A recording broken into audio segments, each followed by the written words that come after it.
know.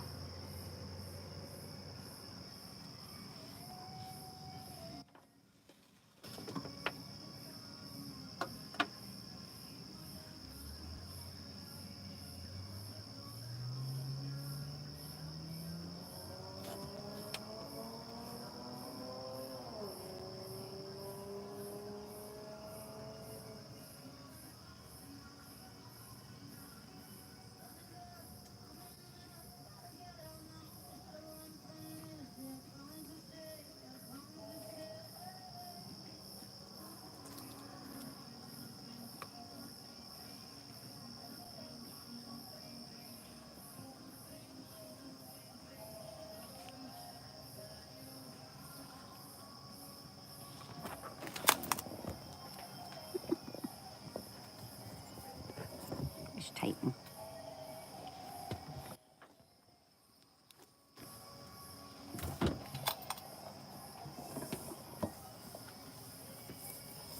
Just tighten. How do I tighten this sucker?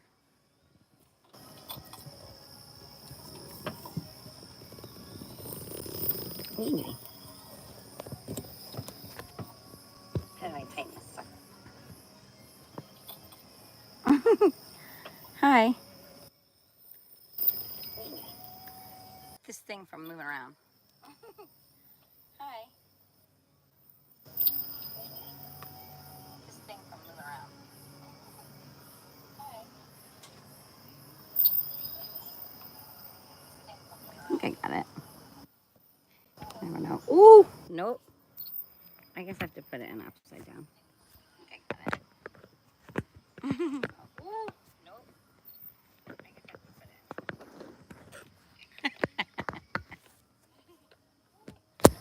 Oh, never dull moment. Really? Oh, never dull moment. Oh, I think I got it. Ah, it's better. How's for upside down? Oh, I think I got it. Oh, no. Ah, it's better. Let me tell you. How's for upside down? Yeah, here we go. Oh, no. Hey, who's on with me? I see one more person arrived. Okay. Hey, who's on with me? We got it. I see one more person arrived. Okay. Who are you? Okay. Hey, who's on with me? We got it. Oh, wait. Shit. Who are you? Okay. We got it. Oh, no. Okay. Okay. All right. All right. How many friends do I have who's ready to listen to some poetry? How many friends do I have who's ready to listen to some poetry? 11. Okay, so 11. I don't know why you joined me, but the last 2 times. Whoa! I can't with this thing. I'm sorry, it just keeps going sideways. Hello, JJ Yusuf. Okay, just so you know, I don't do anything fancy. I chit chat. And I read Shel Silverstein poetry. So if you have a zero interest in that and just lighthearted conversation, feel free to enter a different chat.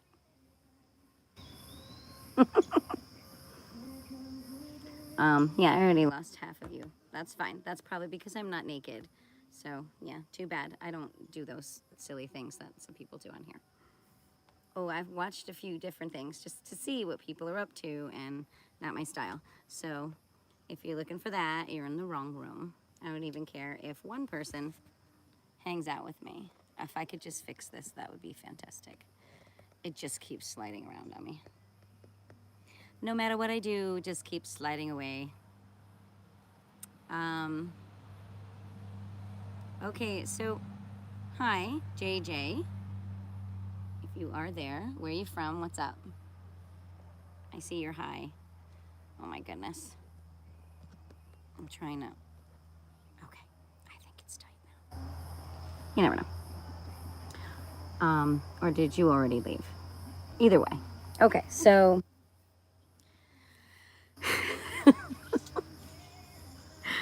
oh no. Oh, so silly. It didn't do this the last time. Now it just decides to be an ass. Whatever. Anyway, every once in a blue moon, you might just kind of fall off to the side. So, yeah, hi, Anthony. Where are either of you from?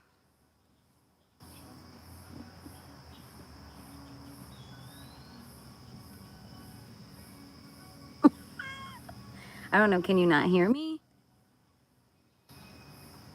Jerry Herberger.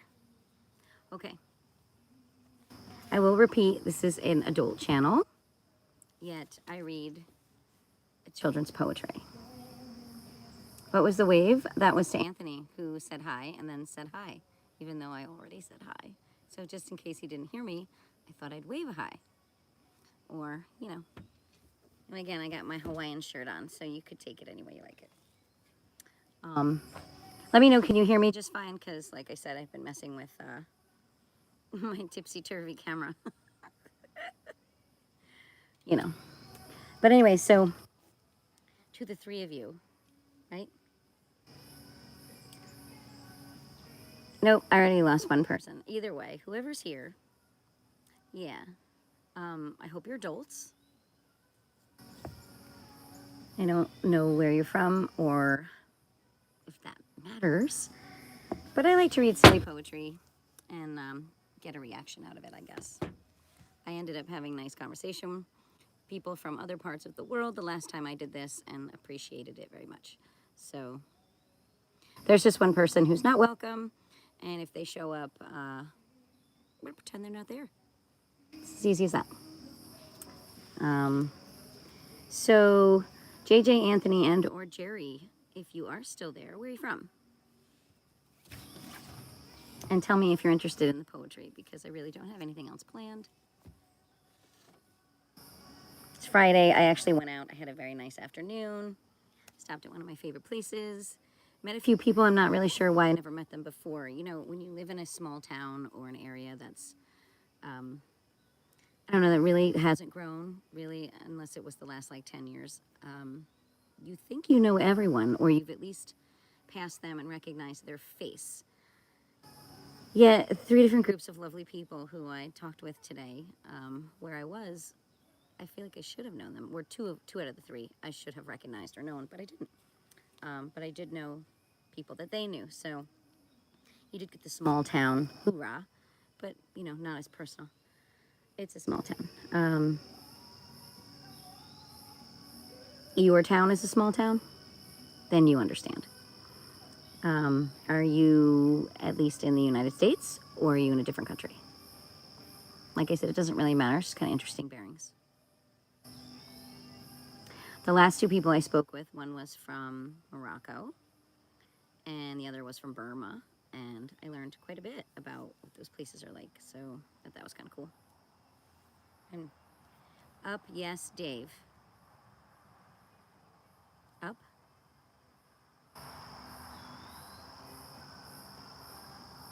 What does up, yes, Dave mean?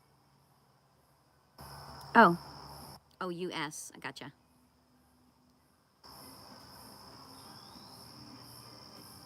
Yes, I am meet some, Dave. All right, well, who's Dave?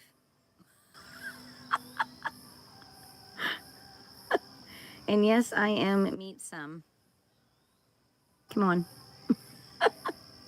Here's the deal. You almost have to just be real if you're going to bother to chat in my chat, okay? Jerry Herberger, 57. Okay.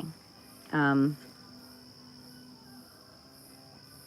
don't want to deal with any baloney. Oh, 67. Oh, you just aged 10 years and 30 seconds. Happy birthday, times 10. Are you okay, Jerry? I mean, I couldn't get my phone to sit upright, so I'm very understanding. But that's a big jump. Not that I mind. I'm in my 50s, so it is what it is.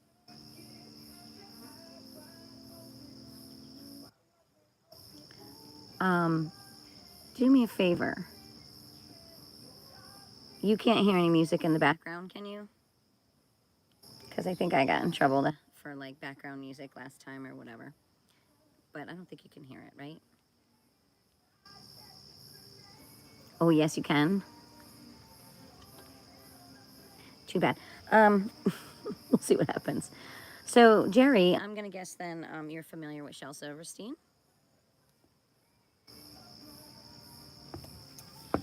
This dude that's on the back of the book. Oh, okay. What did you do for a living? Were you an educator by any chance?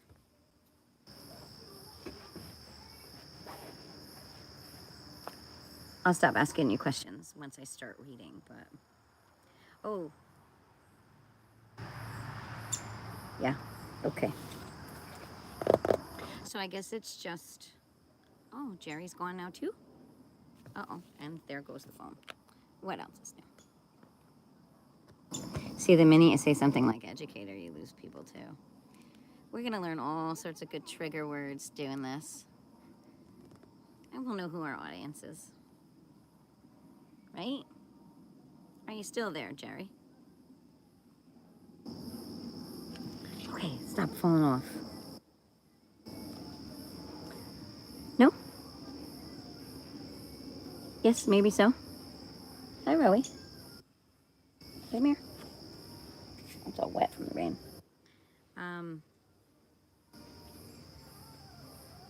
Okay, so you are there or you aren't there? Either way. I'm going to read from A Light in the Attic. I didn't get to read most of this book last time I took it out. I did find a couple of really good ones for the conversation that we were all having and kind of fit the company. So I don't know how it'll go over this time. I'm gonna play it by ear. I guess I lost Jerry. People come and go. M-A-M. Hello. Ma'am.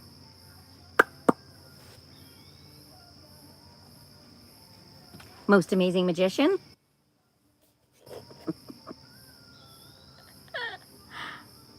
Who are you? Okay. I'm going to go ahead and find one to read. Now, this one will be for Jerry, since, in all, like, joking-wise, he went from 57 to 67 years old pretty quickly in the chat. So this one's for you. You may have left, but it's called The Little Boy and the Old Man. I haven't pre-read any of these. I'm winging it. I just think it's kind of fun. So The Little Boy and the Old Man. Are you ready, Jerry? I'm sad you left, because I like to dedicate some songs to the people in my room. You know, who are on the other end. Okay, so this one's called The Little Boy and the Old Man. Said the little boy, sometimes I drop my spoon.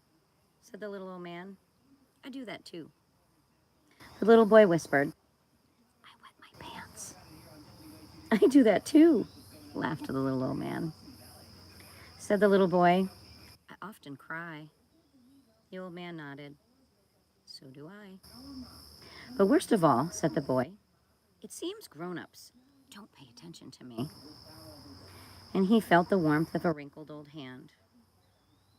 I know what you mean, said the little old man. Ooh. Okay, so when we pick a poem, we then try to talk a little bit about what the message is, because, again, I believe his main audience were children, but clearly this is not a child-centered poem. I mean, I don't feel it is. I feel like it could have literally been written on behalf of the old man instead of a little boy.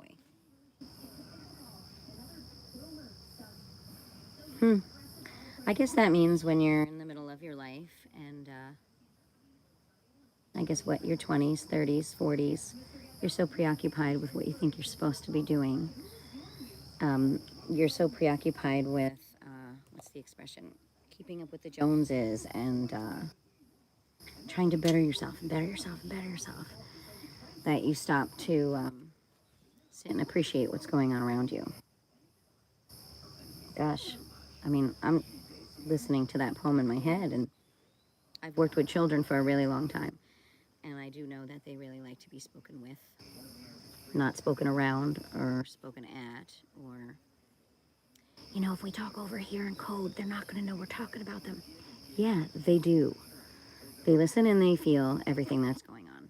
And I think sometimes adults forget that just because we think we hold the power. But in this sense, I don't know. I guess that's the shitty part of getting older. You start to realize that it's not just about getting everything and moving on. It's realizing that you need people just like you did when you were younger. Whether it's to hold your spoon that you drop a lot or to even make the food that you're going to put on your spoon. I wet my pants. You know, you kind of, I guess you lose your faculties. And that means anything. Eyesight, hearing, body control. You're going to need patience. You're going to need extra patience. You're going to need somebody who isn't going to push you. Somebody's going to accept those, and I hate to call them inadequacies, but they're things that you knew you had fully controlled up until a certain age, and then you need help. And then when the little boy said, I often cry, and the old man nodded, so do I guess that could mean anything, really. Memories, maybe grief, maybe this little old man had lost somebody special and is doing life alone. You know, maybe the little boy is an only child. But worst of all, said the boy, it seems grown-ups don't pay attention to me. And I like, instead of just him answering, it says, and he felt the warmth of a wrinkled old hand. Let's think about it. Everybody wants to hold the baby. Everybody wants to hold the baby. Not everybody has the patience for a 6-year-old or a 7-year-old who asks lots of unnecessary questions. And then you look at an older man. Maybe you just don't have anything in common with him. Or maybe he just moves a little too slow. I don't know. But when he felt the little old man's hand,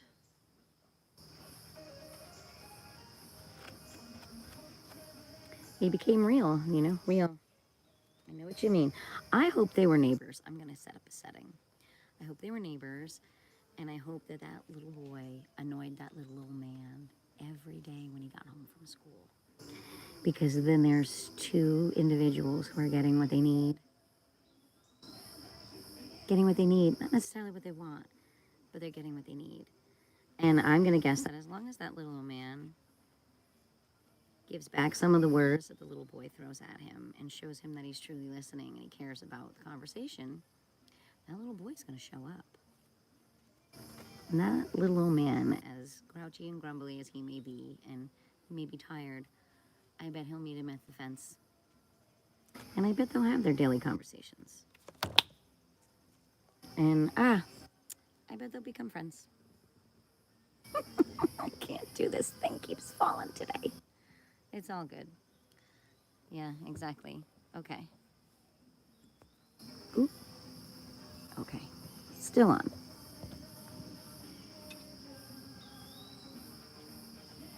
Well, I guess I lost that person too. That's okay. I'm going to keep reading.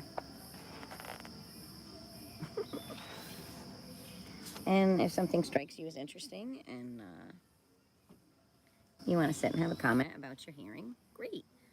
If you're on here for something gross, or you're, I don't know, looking for politics, that's not going to happen here, even though it could be an underlying topic of a poem.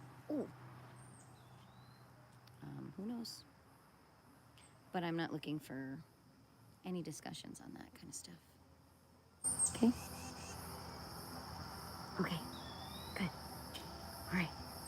It just keeps falling over, so I can't guarantee you that I'm not gonna lose me. All right, let's pick another one. That one was actually kind of sad. There's no picture for that one, but I usually show the pictures. Okay, what is your deal here? Falling over. What is your deal? Oh my gosh. Never before have I had such difficulties.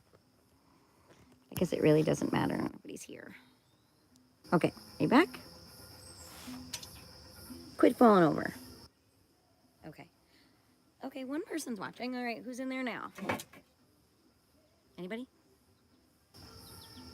Says you're there. You know who you are. I do not.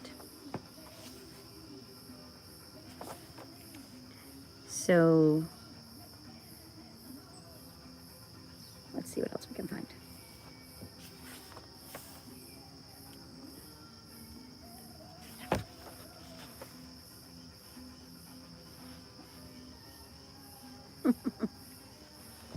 Oh no, can do it.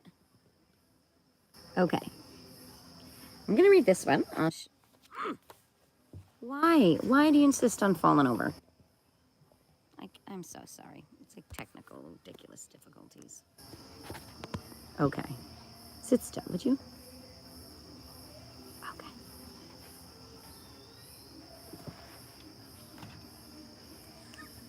He's not falling over.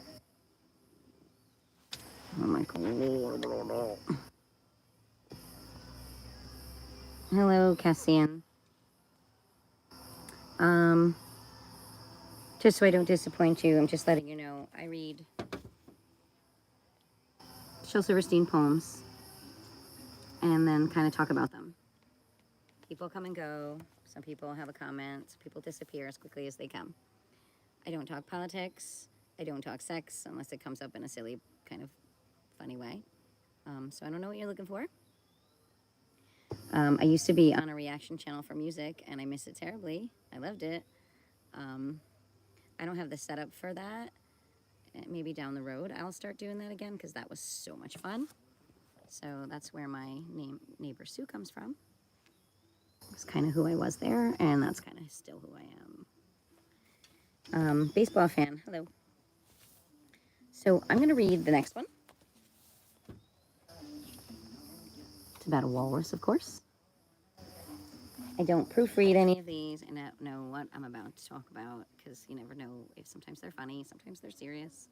The last one was a little bit sad, so Cassian and baseball fan, you missed a sad one, so good job. This one's called, of course, Tusk Tusk. The walrus got braces, and that's why his face is a tangle of wires and steel. He'll sit and he'll wait till his tusks are both straight, and then think how happy he'll feel. But meanwhile, they're ruining his meal. How freaking cute. So I wasn't really sure, excuse me, book jacket, what was on his face, but clearly you can see. Okay, that's a pretty interesting topic. Did either of you have braces or have braces? And by the way, only adults. But adults get braces too, so can't hurt to ask. Either of you ever have braces? Survive braces as a child? I can't get this fucking thing to stop sliding around. Anyways. I never had braces, but I lived with somebody who did, my sister. And from what I remember, her experience was awful. Now, I'm in my 50s, so when we were kids, braces weren't as simple as they are now. You didn't get colored ones. You didn't get the kind that you only put on for a year. I don't think anything like Invisalign or all those things even existed. I remember she had to wear a head harness, and when she'd go and they would tighten them, it'd be painful. I believe made like her whole face hurt. So she would cry a lot when she had to put the brace on. And I remember her retainer was always everywhere. It's lost, not where it should be. I don't know. I can't really remember how many years, but I know it was a long time. And you know, I don't know. I don't know why people need everything to be so straight. Like, I get, you know, if they're painful or, I don't know. I just feel like as soon as kids are born, our parents are like, oh, we better factor in braces.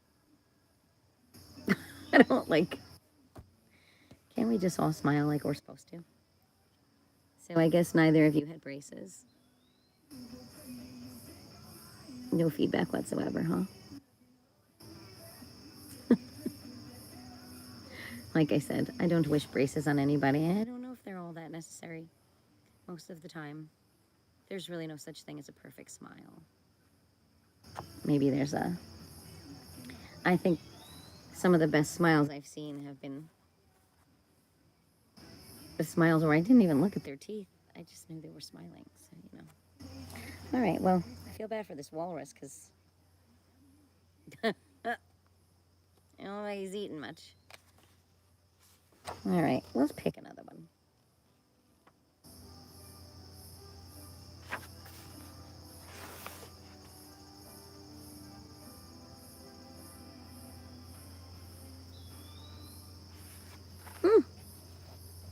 This one's called Magic Carpet. That, you have to admit, looks like fun. Magic Carpet. You have a magic carpet that will whiz you through the air to Spain or Maine or Africa if you just tell it where. So will you let it take you where you've never been before, or will you buy some drapes to match and use it on your floor? Okay, you have a choice. You get a carpet. You get a nice brand new carpet. What are you going to do? What are you going to do? Are you going to lay it on your floor and stomp around all over it? Or are you going to be like, yo, carpet, let's go? I mean, I guess if this poem was meant to ask children and they don't really have an awareness yet of the entire world and all the different places they could go. What did he say, Maine? Like the state of Maine or Africa. Where are you going to go? You going to go to Maine? I hear Maine's nice, but still. Wouldn't you want to see a part of the world that's completely different than where you are currently? Yeah. And then I'd probably put it on my floor so that every time I walked on it, over it, or around it, I could remember all the places that it took me. Magic carpet ride. No thoughts on that one, guys? Hi, Shania.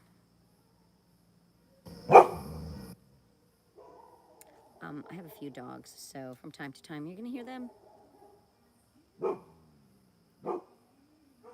They do a good job. Just so you know, totally adult channel. We might be reading children's poetry, but we are not discussing anything with children. So hopefully you're an adult. Shania. I hope I'm saying your name right. Who knows? Is what it is. Okay. So I just read about a magic carpet, and basically the major question there was, oh, I think there's deer crossing. That's what the problem is. Would you put it on your floor, or would you take it somewhere? That was the question. Nobody wants to answer me. I don't know why you get on here if you don't want to interact. I'll pick a new one. But I kind of like to hear what you have to say. So if I read something interesting, or it sparks a thought, please share.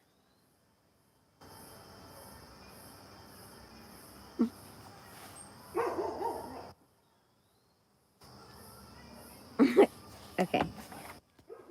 This one's about a clam. That little guy. I don't know if it's the clam inside the shell or something the clam ate. Hey, Rowie. Come on, bub. She got a little carried away. My neighbor has a dog that she really likes to play with, so if it's them, she'll bark. But it doesn't always make them come to play. Okay, so this one is called It's All the Same to the Clam. With a side note of barking. Rowie! Row! Come on. Come on.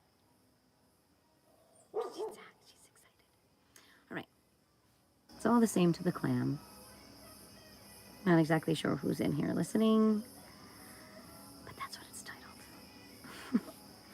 You may leave. Hey!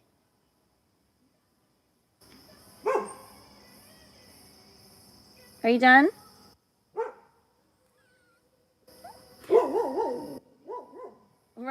Rowie.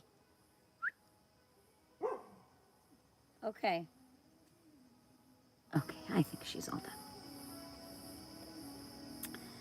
You may leave the clam on the ocean's floor. It's all the same to the clam. For 100,000 years or more, it's all the same to the clam. You may bury him deep in muck and muck, or carry him round to bring you luck, or use him for a hockey puck. It's all the same to the clam. You may call him Jim, Frank, or Nell. It's all the same to the clam. Or make an ashtray from his shell. It's all the same to the clam. You may take him riding on a train or leave him sitting in the rain. You'll never hear the clam complain. It's all the same to the clam. Yes, the world may stop or the world may spin. It's all the same to the clam. And the sky may come a-falling in. It's all the same to the clam. And man may sing his endless songs of wronging nights and righting wrongs. Oh, wronging rights and righting wrongs. The clam just sets and gets along. It's all the same to the clam. Well, I guess if you don't want any stress in your world and you don't want to have to deal with anything that comes your way, I suggest you take on the lifestyle of the clam. Because it's all the same to him or her. Well, I never really thought about taking advice from a clam before. I never would think to use the shell as an ashtray either. Or a hockey puck. That might be painful. All right, let's see. Let's find another one. Oh, this might explain the people who come into my channel. It's called bored. It says, I can't afford a skateboard. I can't afford an outboard. I can't afford a surfboard. All I can afford is a board. I don't even know what to make it think of that one, but there he is with his board. And I'm sorry if you're bored. It is what it is. Who knows? I mean, he could get creative and he could take that board. Hi, Chris. Thanks. Just so you know, all adult channel. I read Shel Silverstein poetry. This guy here. Okay. And kind of discuss it. So if you want to talk hearts and stuff, I probably won't acknowledge those. Sorry. But thanks. Irrelevant.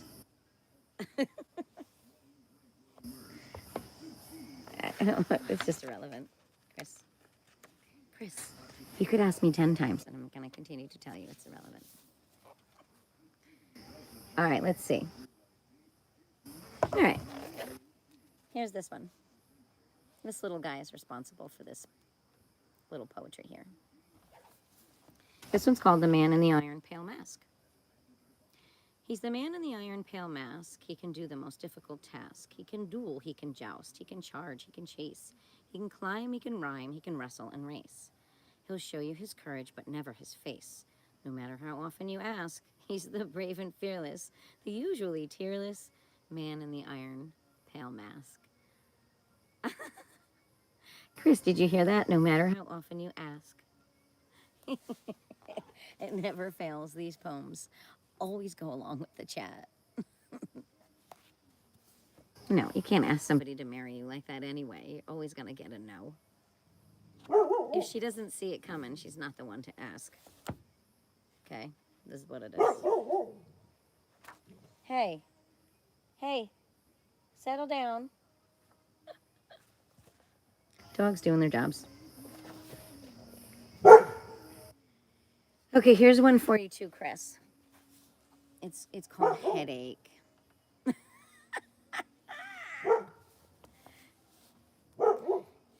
Yeah, Chris, it says, having a tree growing up out of me is often a wearisome thing. I'm twisty and thorny and branchy and bare, but wait till you see me in spring. Yeah, okay, and I love me too, but that's not going to get you anywhere. Hope you like poetry.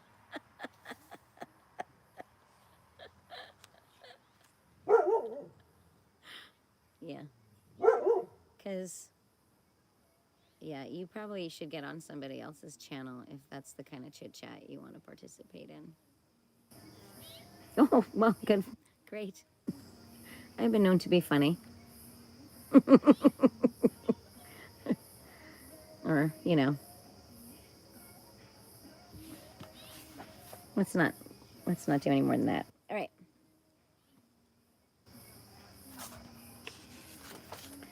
All right. Let me find one that'll keep you busy. Oh, no apologies necessary. Just respect boundaries, I guess. Isn't that the key to life?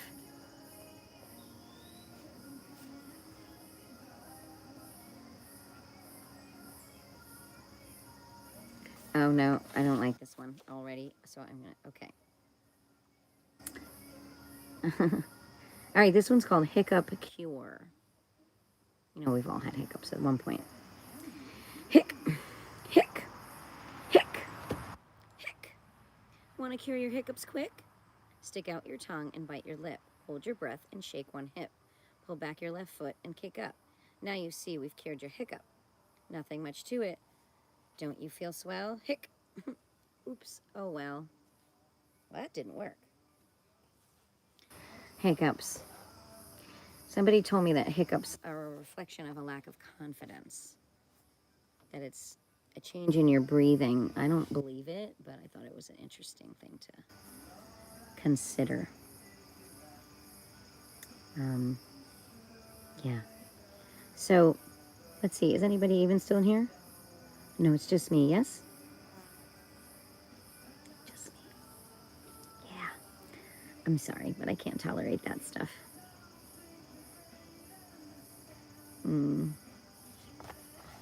This one looks good. I think I might preview it. Oh.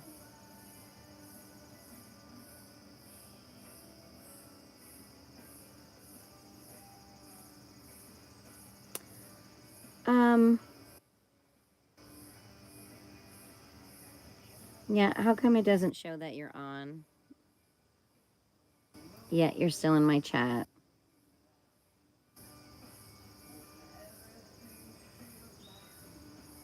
Do I have to deal with more BS today?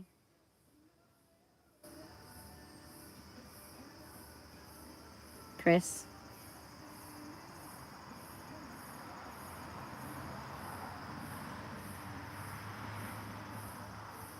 Okay, so I'm going to read. This one's called The Painter, but I still want to know why I don't see you on there. Yeah. Okay. The Painter. Are you ready for this, Chris? Are you a painter? An artist? What do you do when you're not busy telling people you want to marry them? And just so you know, everybody's amazing in their own little way.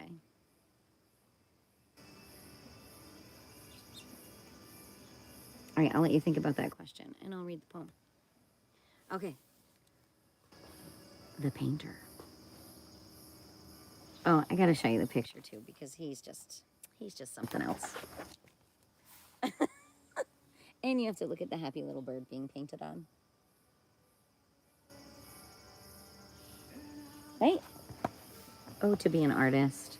You sing songs. Okay, so there you go. Wow.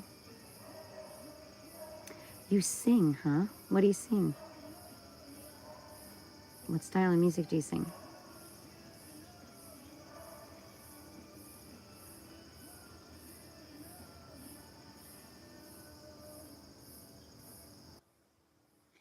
I have Iris on in the background, that I Want You to Know Who I Am song. It's good. Okay. You have to tell me a little bit more about your singing. I'm going to read the poem.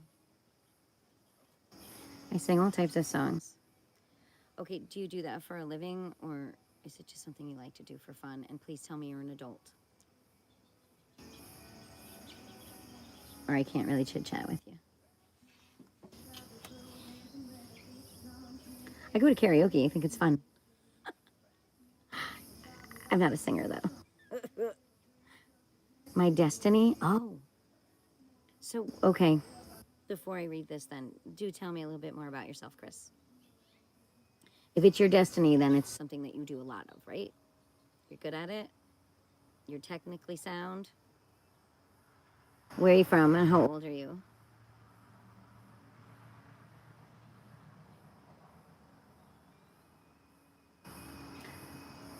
Yes. Oh, okay. Are you in a band?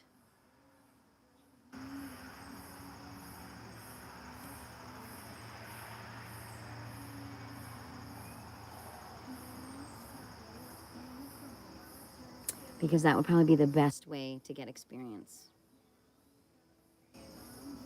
And you didn't tell me where you are, but you should go do karaoke so you can let her rip and get some reaction, I guess. Sponsorship? Don't wait around for sponsorship. If you think this is your destiny, do it. Go, like, go busking like they do in England and maybe Ireland, where you go out and you just put yourself out there. Because if you're gonna just kind of like, I don't know, I think when we were young, people would like put music on a tape and then send it somewhere. Oh, you have been trying. Okay, good. Do you have anything I can listen to? Are you out there? And if you sing a little bit of everything, that makes it a little hard. But the system is corrupt. Um, every system is corrupt. Every system. Every system there is, there's a bad egg in it. I have yet to come across a system that doesn't have a little piece of something in it that doesn't belong. And I will rationalize some of it as in you really can't have something that's really good without a little bit of bad because there's a natural balance between those two things. But there are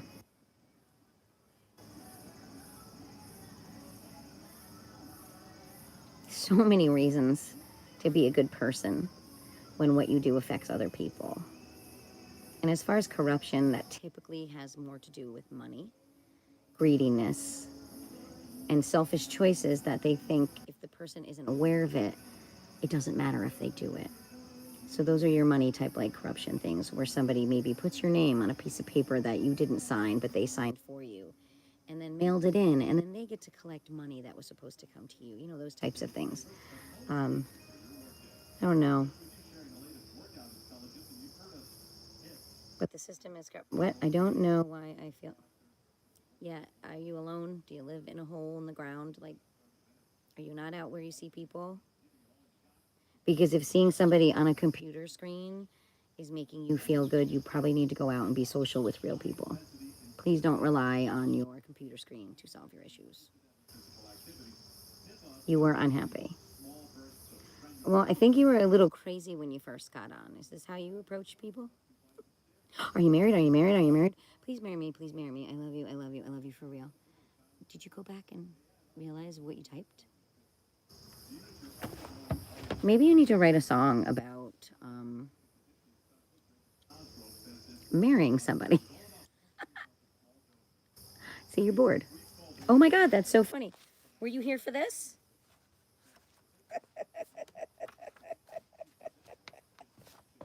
Were you here for this? You must have just jumped in before I read that one. Okay, I get it that you're bored, but your conversation has to make sense. You're a singer. Do you know what? Start a channel. Upload videos of yourself. There might be some bored person out there who knows somebody who might be like, hey, I took a listen to this guy's music, and you know what? He's pretty fantastic. He's young. He's 27. He's got a whole life, you know. I mean, you have to get out there. I can't get you anywhere. Like, I have no pull.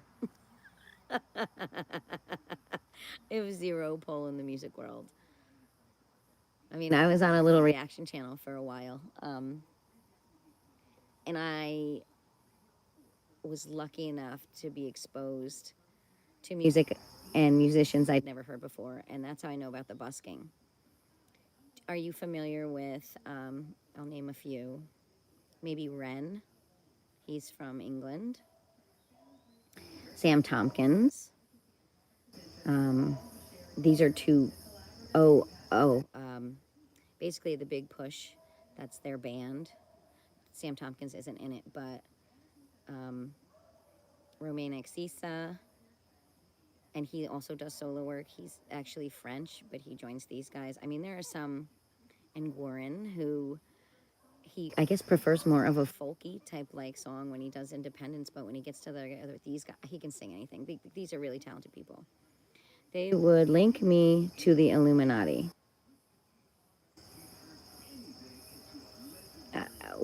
What does that have to do with people busking in England and getting yourself out there? And again, the Illuminati is still just money. Money. It's all about money. You wouldn't believe, but I fear you wouldn't believe.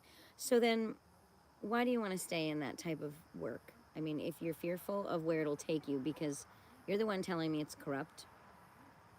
And the Illuminati, I think, is seen in both a positive and a negative light. I really think it depends on if they like you or not, like any other scenario.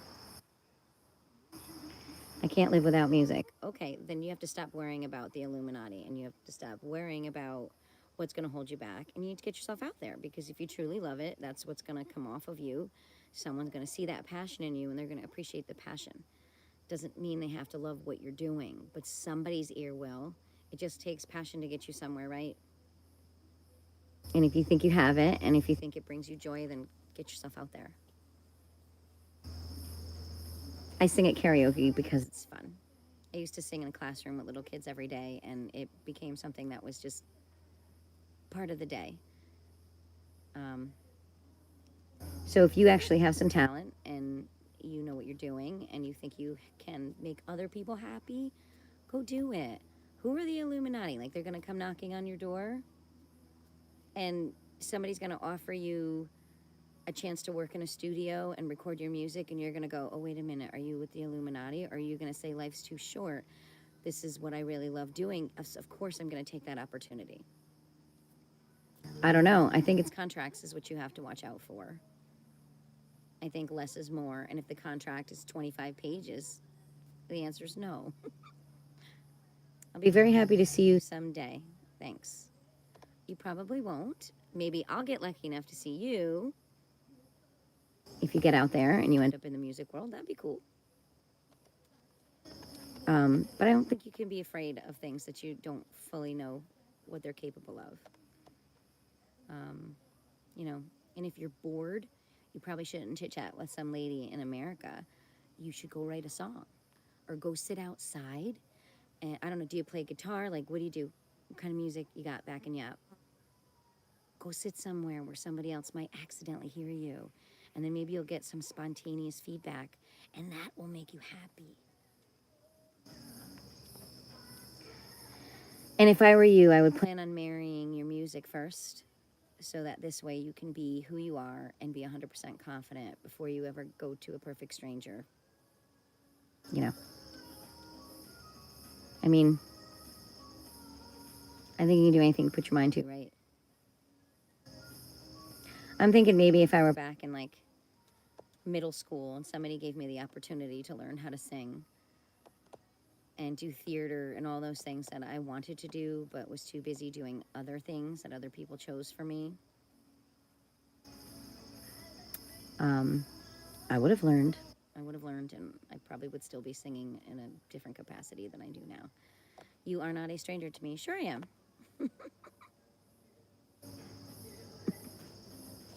Unless you know me and you're not being honest.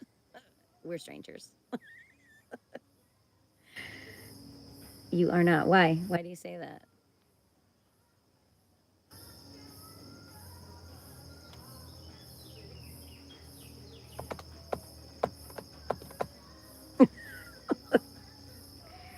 Yeah. Okay. Well, then I'm going to go ahead and read The Painter. You lost me with your last comment. Because life is at stake.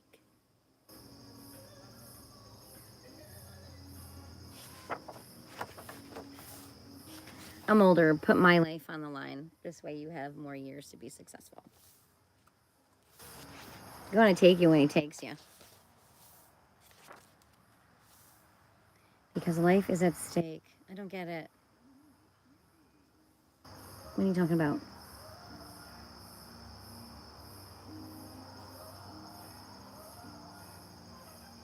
Okay. I'm not worried about it. But if you feel like your life is in danger, you might want to do something about that. I've had enough scares in my lifetime and recently that just made me realize that being afraid will ruin my life. Like, it'll ruin it. It'll ruin what little life I have left. Good night, Chris. Good luck with everything. Go sing. Go sing. Go follow your heart.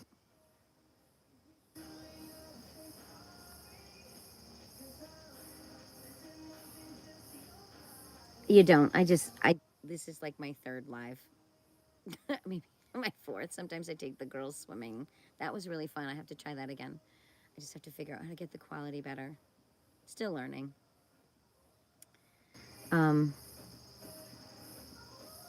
maybe you met me so that I could tell you to go sing. Go sing.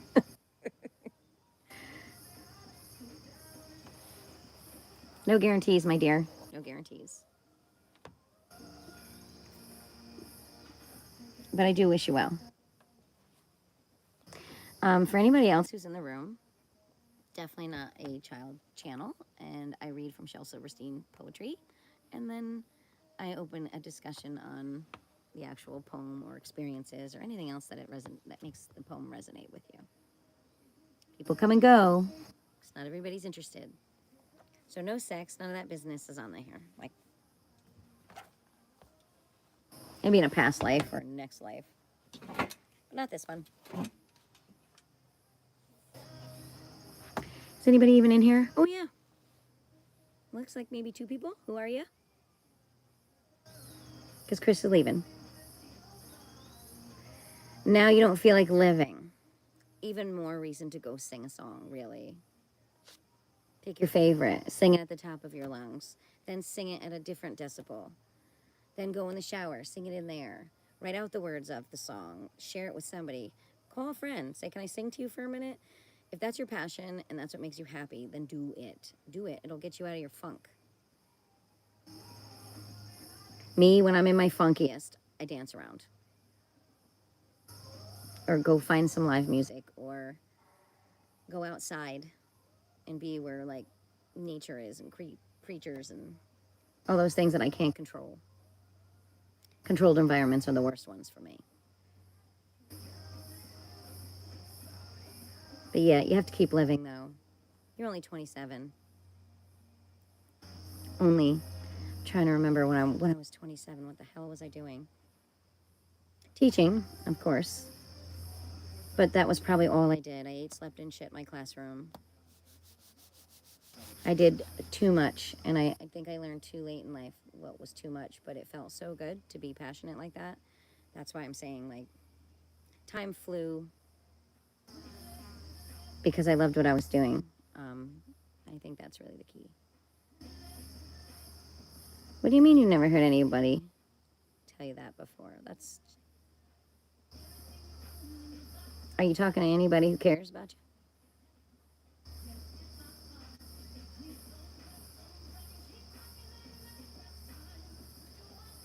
Just be realistic. And don't open up a conversation asking somebody if they're married 6 times.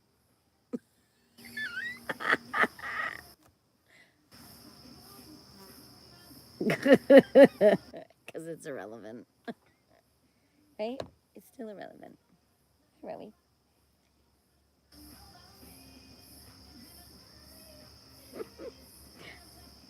I meet my dog. Oh, there's perfect song to write about. Nobody cares about me. Well, you have to care about yourself first. And that's probably the hardest thing to do. If you rely on anyone else for your happiness, you won't be successful. You won't even be successful at singing, because then you're relying too much on the judgment of others. Somebody cares about you, I promise. You just don't know them yet, or you haven't crossed paths with them yet. Hey, out of there. Nope. Thank you. Sorry, gotta keep my dog in check. Do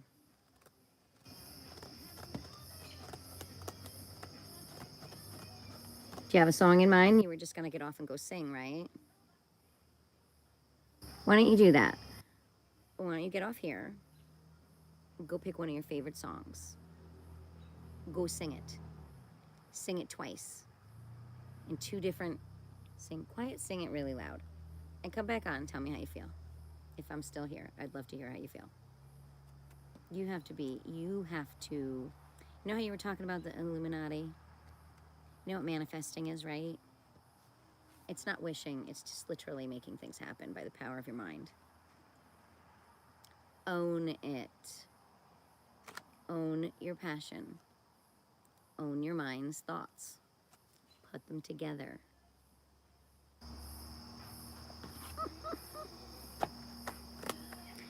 After you sing whatever song that is, get a piece of paper out and write down, nobody cares about me. Write those words down. Leave it out on a table that you walk past, maybe, I don't know, on a regular basis in your house. Leave the pencil there. Every time you go next to it, pick up the pencil, read what you wrote, and add something else. Leave spaces between each time you write. Okay? Don't always read what you wrote beforehand. Just write whatever's in your mind. When half that paper is full of words, then sit down and read it aloud to yourself. You're gonna have a song there. I don't know if you write your own lyrics, but you have to capture your own thoughts and you have to turn those into music. And then you'll start to realize, oh, I care about myself. I care about my own thoughts. I care about my own mind and what I'm capable of. Hey man, I need to kick myself in the ass. Because I think I'm at a point in my life where, like, it's all about tough love. Okay, it's officially like tough loveville. I can't be like that 30-year-old who's like, oh yeah, oh, maybe I'll win the lottery. Oh, that's Nelly. They're on duty. What are you gonna do? Yeah. Hey. Hello. What? What's up? Well, hey. Ruff. Don't mind. I kind of like when they bark. How do I reach out to you? You can't reach out to me. I don't think, Chris. I don't have that luxury of, like, I'm just gonna tell you. I can't see your picture because I can't get any of this shit to open. No idea what I'm doing with this. I'm still kind of learning.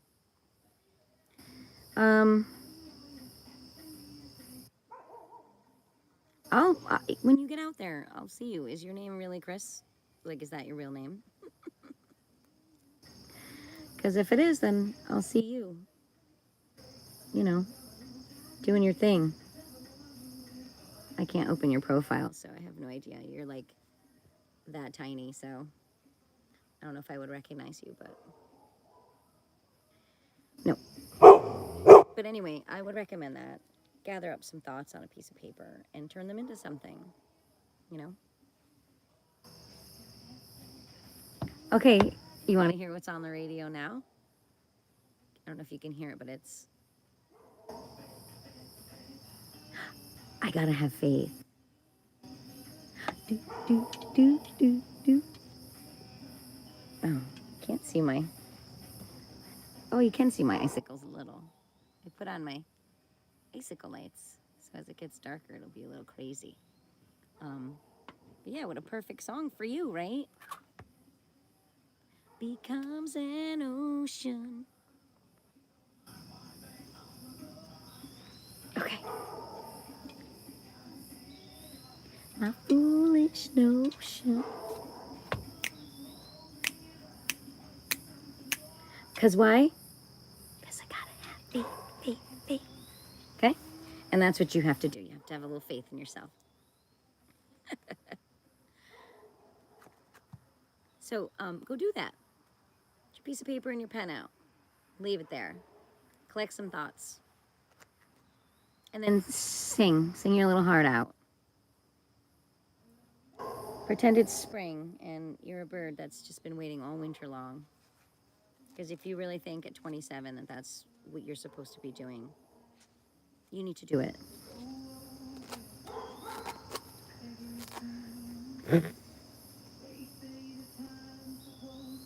I ended up with a radio station on with songs that I would not normally listen to. I mean, I do like Faith, but it's kind of a mix between today's music and I want to say maybe 90s music. Been on a 60s music kick. 50s and 60s music. It's just so happy. Right now I think it's Adele. I don't really know this song that she's singing, but it's her. Okay, thanks. You need to rest now. Please always take a very good care of yourself. Hello from the other side. That's what it is. Okay, goodbye from the other side. We're making it work, okay? All right. So then go get some rest, Chris. Sing your little heart out. Do what makes you feel good. I'm going to go ahead and keep reading poetry, but yeah. Sorry about the tough love. It's just kind of the mood I'm in today. All right. So is there anybody else in here? Yes. You're quiet, but I'm going to go ahead and read something called The Painter.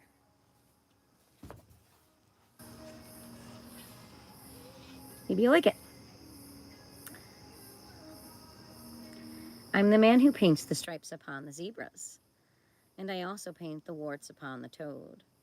And with this brush and pot, I give leopards lovely spots and add some color to the chipmunk's coat. I paint the flamin' red on robin's redbreast. Oh, that's that little bird. I pour the blue on bluegills by the shore. And when the fireflies dim, I splash silver paint on him, and he shines more brightly than he did before. Jack Frost? He's just a part-time working fella, touching up the leaves and trees and things.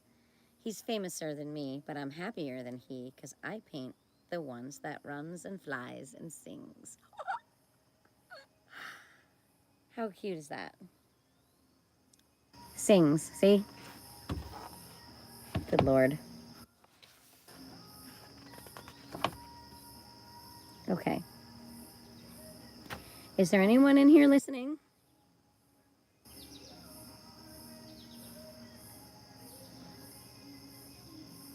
Two other people who probably left the room and didn't realize that they're still on somebody's channel.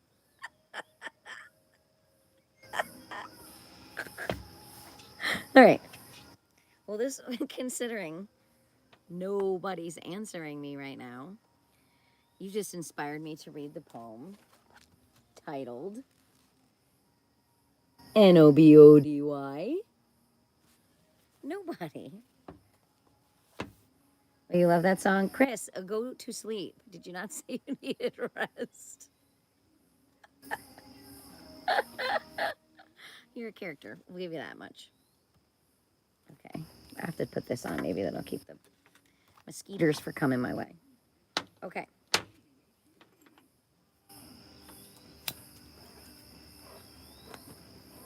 right, hold on.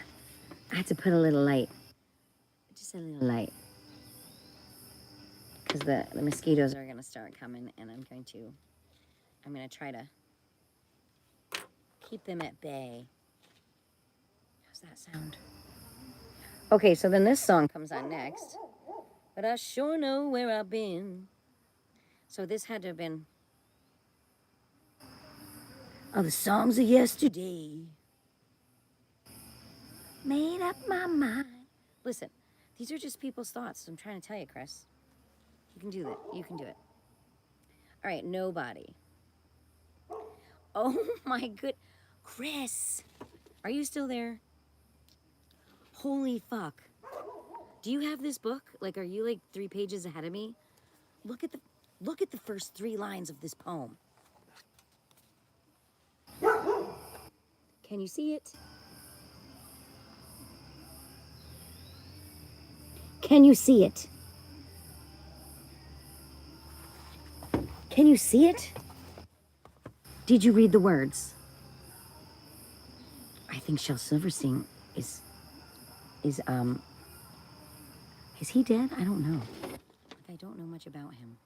Kind of disappointed. Maybe I should look into him. Listen. Oh, yet? So listen to this poem. I swear to God, you went ahead of me. You went ahead of me. You have this book. Okay, listen to why I'm saying this. This is actually kind of amusing. Nobody. It says, nobody loves me. Nobody cares. Nobody picks me peaches and pears. Nobody offers me candy and cokes. Nobody listens and laughs at my jokes. Nobody helps when I get into a fight. Nobody does all my homework at night. Nobody misses me, and nobody cries. Nobody thinks I'm a wonderful guy. So if you ask me who's my best friend, in a whiz, I'll stand up and tell you that nobody is. But yesterday night, I got quite a scare. I woke up and nobody just wasn't there.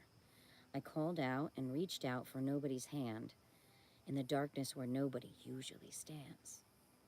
Then I poked through the house in each cranny and nook, but I found somebody each place that I looked. I searched till I'm tired, and now with the dawn, there's no doubt about it, nobody's gone.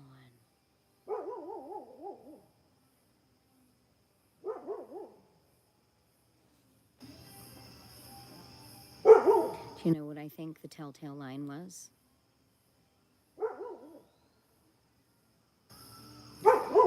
Then I poked through the house in each cranny and nook, but I found somebody each place that I looked. That's why the nobody disappeared. He realized that there was somebody who cared. This is your poem. I said this in the last live. Every time a conversation comes up, we flip 2 or 3 pages and there's the poem. This one was for you. I'm kind of glad you were still on there for that. Did you get the gist? If you're nobody and you think nobody cares about you, then nobody will. What do you mean, who am I? What you see is what you get. I'm just a person. It's a little after 8 p.m. where I am. The moon is out. I have the worst radio station on. But you know what's weird?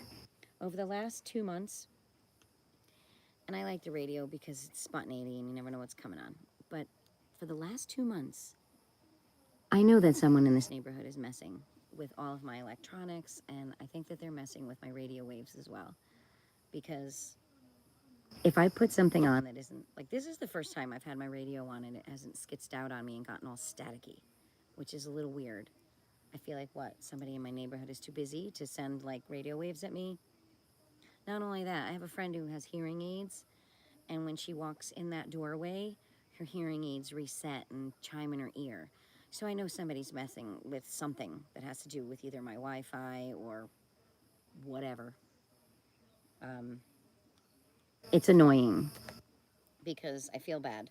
I have an older dog who stays inside when I go outside to work in the yard because it's cooler in there, and I have to have the radio on super loud in order to hear it through the tiny window that I crack open. And she ends up listening to static because I just get busy doing shit and block it out, but I feel bad for her. Anyway, side note, your words are stunning. You're not, where are you really from? Like, what's your first language? Who am I? That's a really great question. Honestly, identity is in the eye of the beholder at this point in my life, the way I look at it.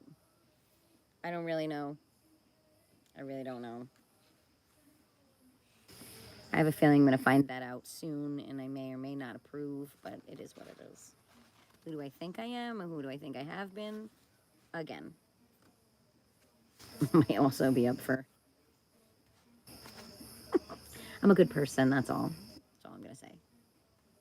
I strive to be a good person.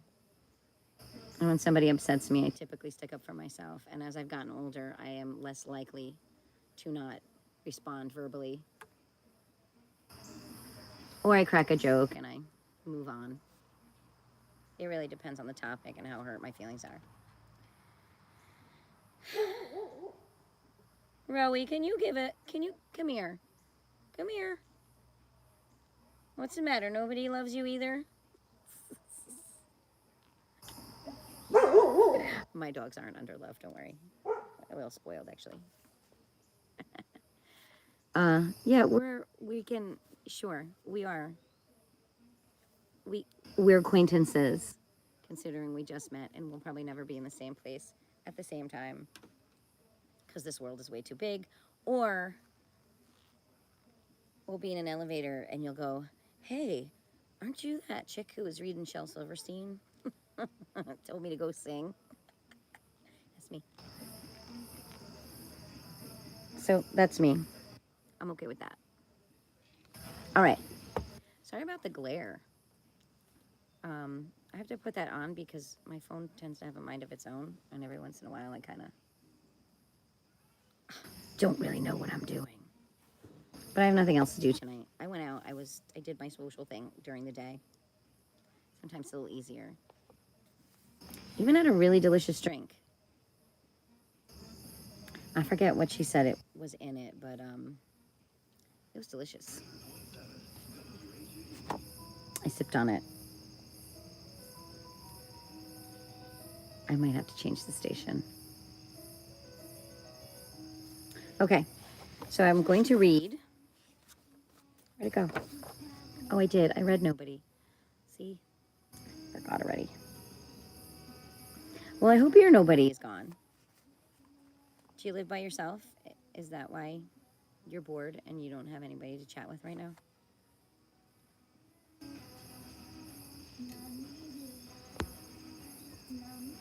I'm trying to get rid of this glare. Ah!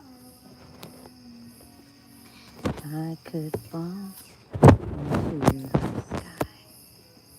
Oh, that's a little better.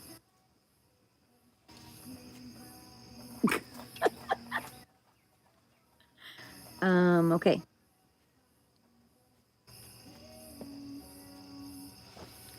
If I could just see you smile. Oh, okay. So your mom is probably what, my age? 50s? Older? Well, she's your somebody. Go in the room where your mom is and just sing. She's a cool mom. She'll stop what she's doing and listen. Or she'll ignore you, but still be listening. Because that's what a good mom would do. I think. Not a mom, but I imagine that's what a good mom would do.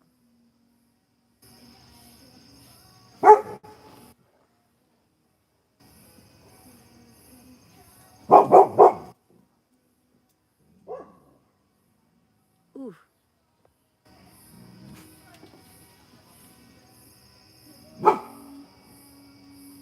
Hi. Sorry, being harassed? Are you being harassed by my dog? All right, try it. Do you got the puppy with you? Yeah, she told me she was going away for the weekend. I think that's awesome. Well, if you want to bring him down to play, it's supposed to be super nice over the next couple days.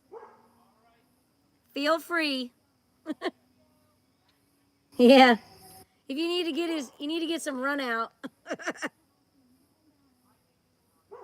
Oh, I hear you.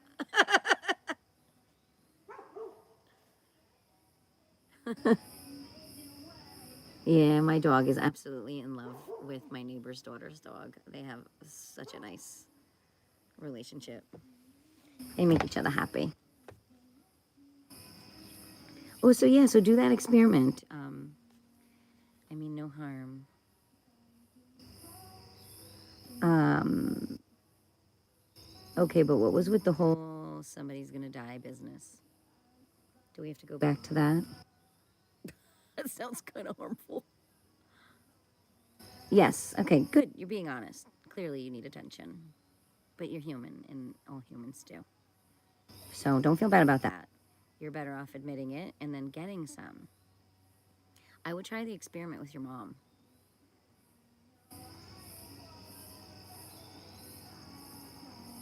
You know, unless she's watching TV, ask her if she can turn it off for a minute, that you just want to get something off your chest. And then just sing. Sing something, whatever comes to mind.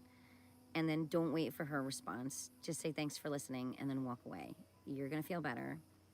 She's going to smile when you leave the room. She might go back to doing what she was doing, but she'll smile. Yeah, and you must be bored to be willing to put up with my conversation. Which is fine, but I would, your somebody is just in the other room. If your mom is home, I would, utilize that somebody. Because I bet most of the time the somebody that you have has no idea you need some attention. And because you're an adult, she might have slept off. Check on her. Sing tomorrow morning when she gets up and you hear her rustling, bustling in the kitchen. Just go in singing. Yeah. No judgment on that you live with your mom. I bet your mom appreciates you being there. You just have to pick up effort yourself, okay? You're not a little boy, so you have to own your space. Do a good job, right? She's done being your mommy. She's still your mother, but you have to make sure you have shown her that you've grown up. But wow, I mean, look at right there. You've got a song right there about somebody who might have gone to sleep off. That's not, what is that? You're not American. Slept off? What is that phrasing from? Where are you from, really? But I love it. Slept off? That's great. You know, like gone to bed. Anyways, just saying, there's your song. I didn't get a chance to sing a song before she slept off. There you go. There's your inspiration. Oh, are you in Africa? Or you're African in a completely different country? Slept off. I do like that. I like that phrasing.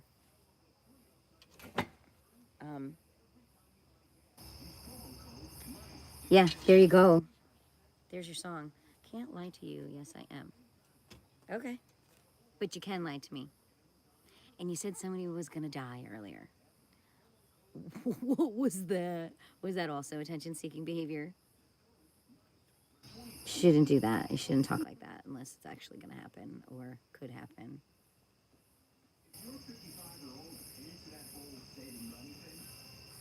But anyway, like I said, there's your song. And then in your song, write about all the things you would have said while they were still awake. Rowie, get away from there. Please. Hang on a second. I have to solve a dog issue. What are you doing? Why are you over here doing that? Oh, I see. Yeah. I don't know. We have to put this someplace else, don't we? It's making you go bonkers. I'll put it on the line. Put it way up there.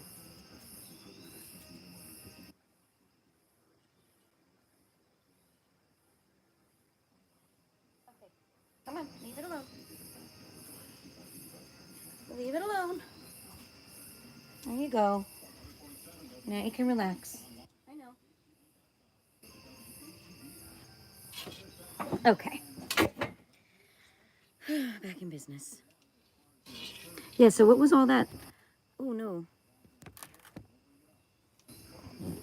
Ah. I have to try to tighten this thing. What was all that Illuminati stuff that you were talking about? Wasn't that you? Like, what was that?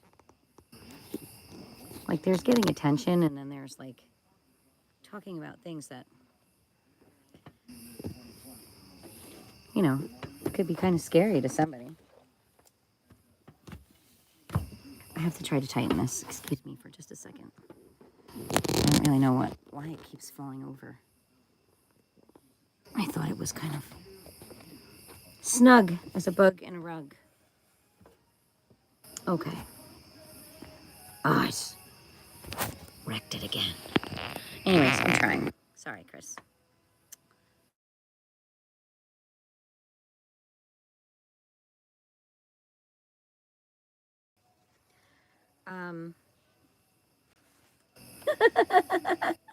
I froze.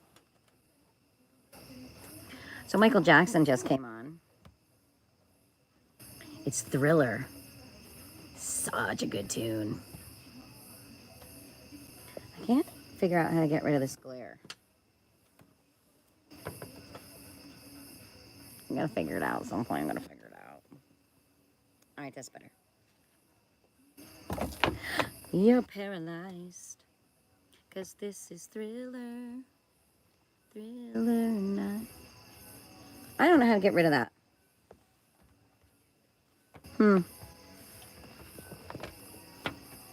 Okay, put it way over here. Better? Oh my God, a little bit better. I don't have TV screens in my face. Okay. Alrighty. So, okay. I still am not going to change the advice I gave you earlier. And if I lost you, that's okay too. The Sword Swallower.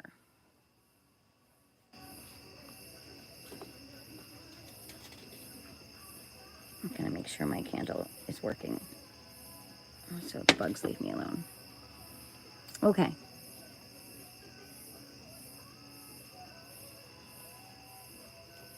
The Great Sword Swallower Salamar. He wears no ties or collars. He leans back, opens up his mouth, and gulp, his sword be swallers. I guess he finds it fun to feel the steel down in his belly. It's fine for he, but as for me, I'd take some bread and jelly. Yeah, no swallowing swords. Oh. I shot an arrow toward the sky. It hit a white cloud floating by. The cloud fell dying to the shore. I don't shoot arrows anymore. He killed a cloud.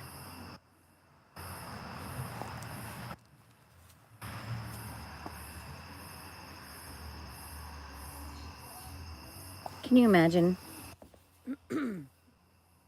Here, little cherub. You've graduated, and you're about to have some power in your arrows.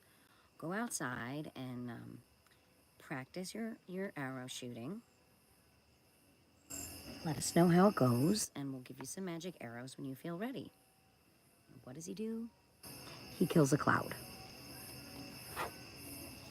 I don't think he's going to get no love arrows.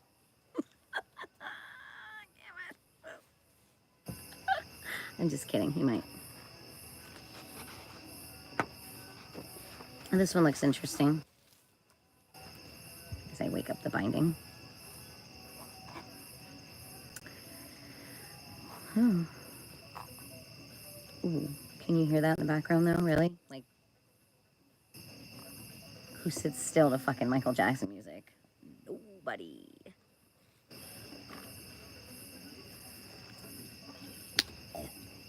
Gross.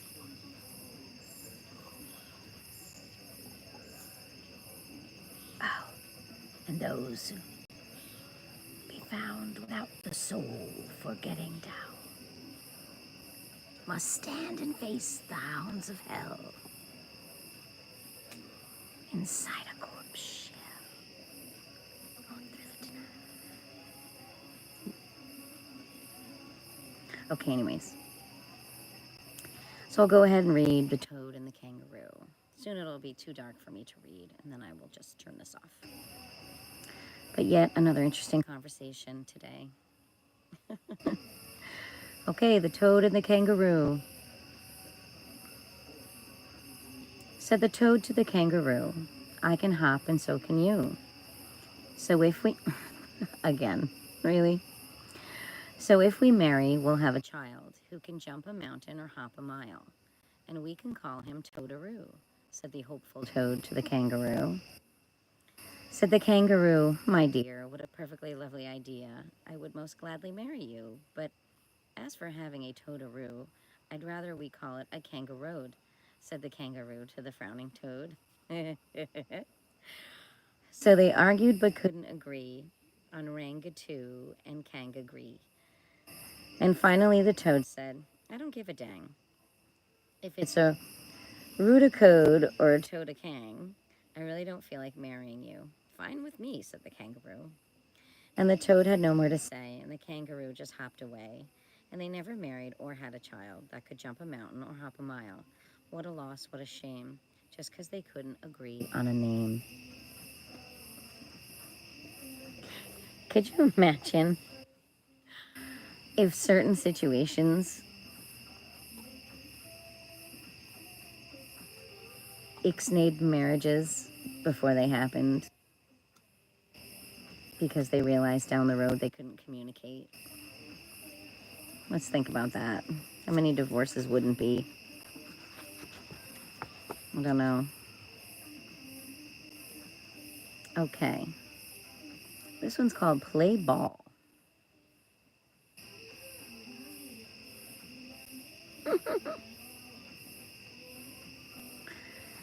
Okay, let's play. I think that we have everyone we need.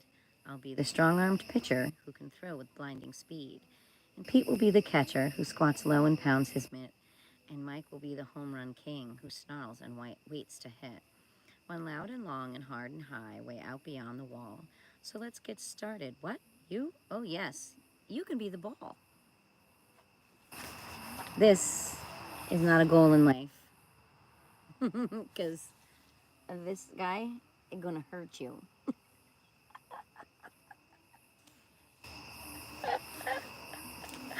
That's really kind of cute. I wouldn't volunteer to be the ball.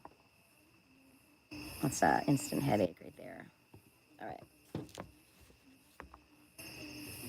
Gosh, I don't know. Can you hear the critters? The night sounds are amazing. We got the cicadas going, got the katydids going.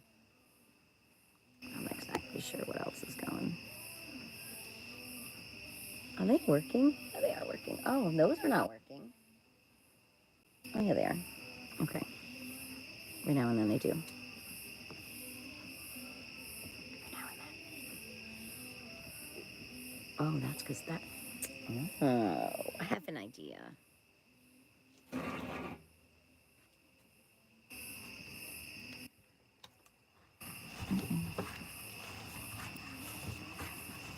This might make a little easier. Good, you chewing your stick? I see what you got going on there. Oh. All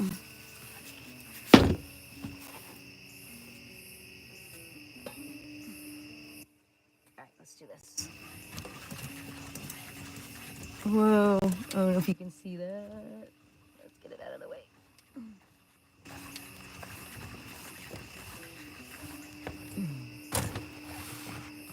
Oh, now you don't want to close? Jeez Louise.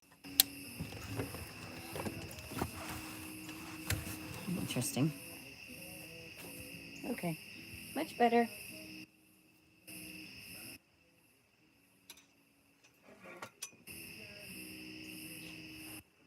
Okay. Better.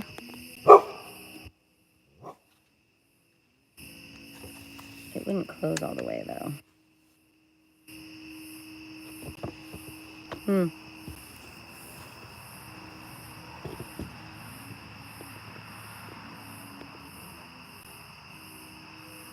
Better. Much better.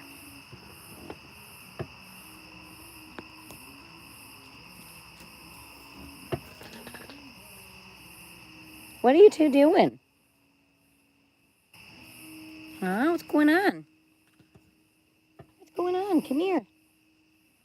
Come here. Like I did that day. Oh, come on now. All right, better.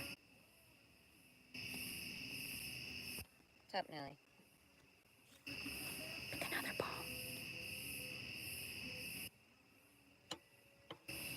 Yay.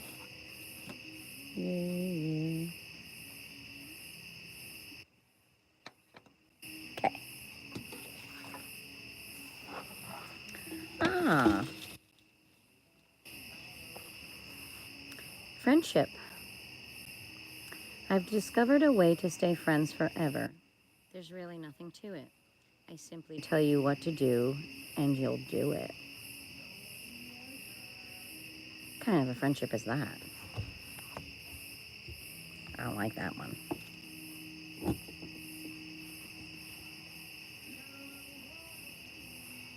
Okay.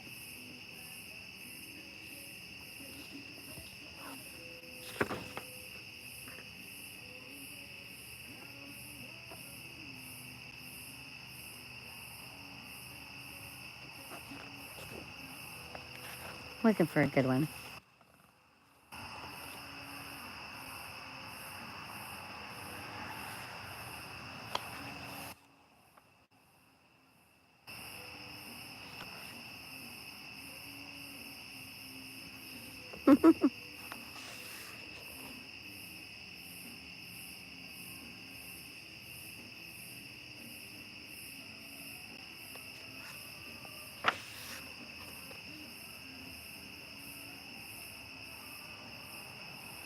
Okay, this one's titled Hitting.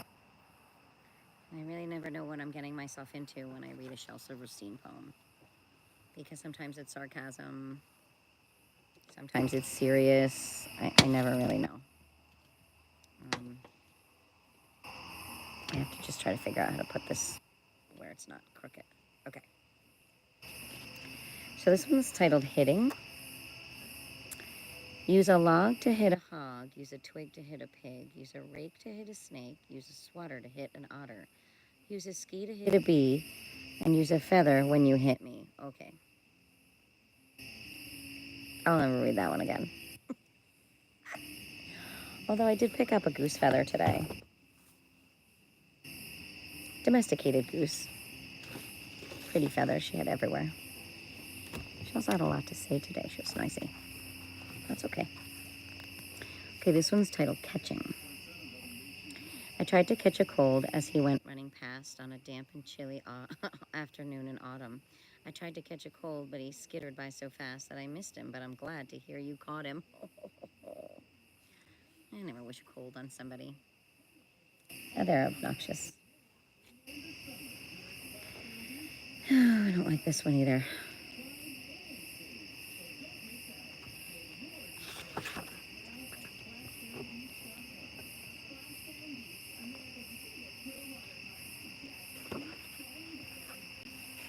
Ooh. This one's called The Skin Stealer.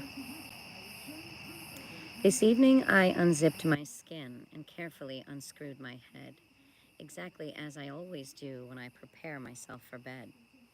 And while I slept, a cuckoo came, as naked as could be, and put on the skin and screwed on my head that once belonged to me. Now wearing my feet, he runs through the street in a most disgraceful way, doing things and saying things I never do or say, tickling the children and kicking the men and dancing the ladies away. So if he makes your bright eyes cry or makes your poor head spin, that scoundrel you see, it's not really me, it's the cuckoo who's wearing my skin. Oh. Oh, now, as an adult, where does your mind go immediately? Mental illness or addiction, right? Because those are the two things that make you act, as young Frankenstein would say, Abby normal. Yeah, interesting.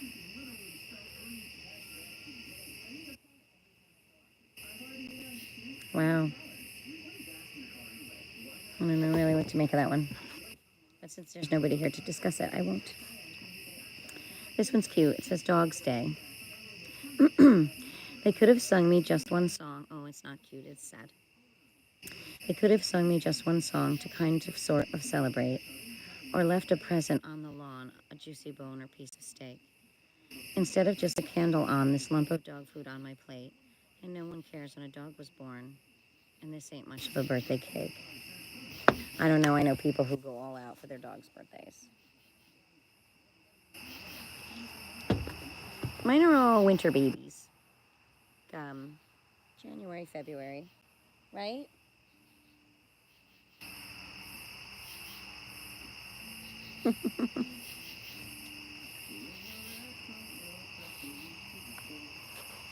These songs are killing me on this radio.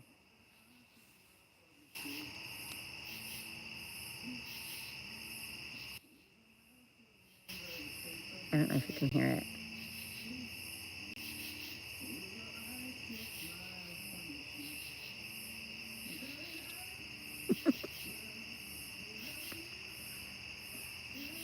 "17."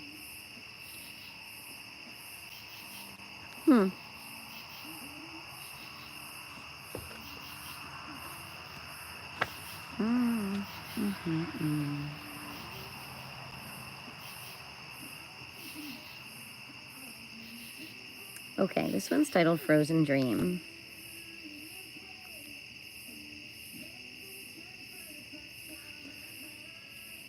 Sorry, this is a song. I'm not just tickling my ear. I'll take the dream I had last night and put it in the freezer. So someday, long and far away, when I'm an old gray geezer, I'll take it out and thaw it out, this lovely dream I've frozen, and boil it up and sit me down and dip my old toes in. And the bucket says dream number 5. So I'm going to guess that he's got to go buy a very large freezer. And I think dreams and memories fall into the same category. So that's actually really a very sweet poem. Can you imagine sticking things in the freezer that you want to thaw out later in life?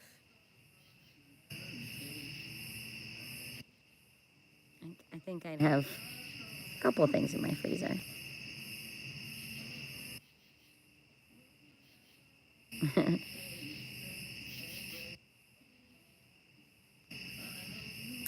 Okay, the next one is titled The Lost Cat. I currently have a cat that is MIA. I thought for sure I would have felt a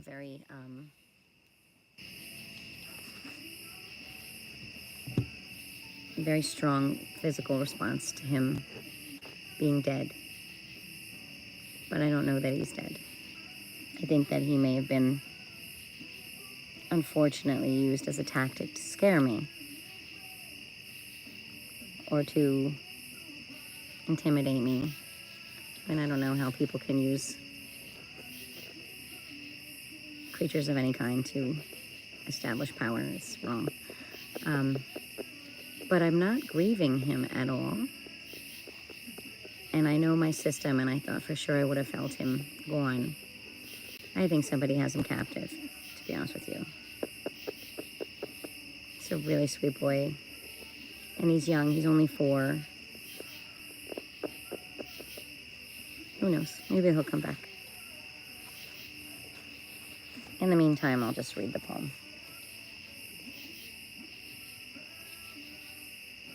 It's called The Lost Cat. We can't find the cat. We don't know where she's at. Oh, where did she go? Does anyone know? Let's ask the walking hat. All right, well, in this sense, this cat's not missing, just hiding. Okay. My chair just keeps sinking away. All right, let's see. Used to be.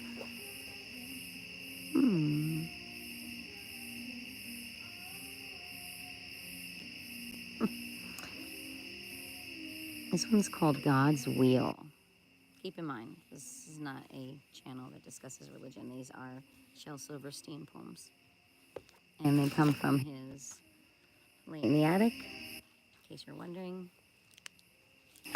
So it just happens to be the title and the topic of this particular one. So God's Wheel.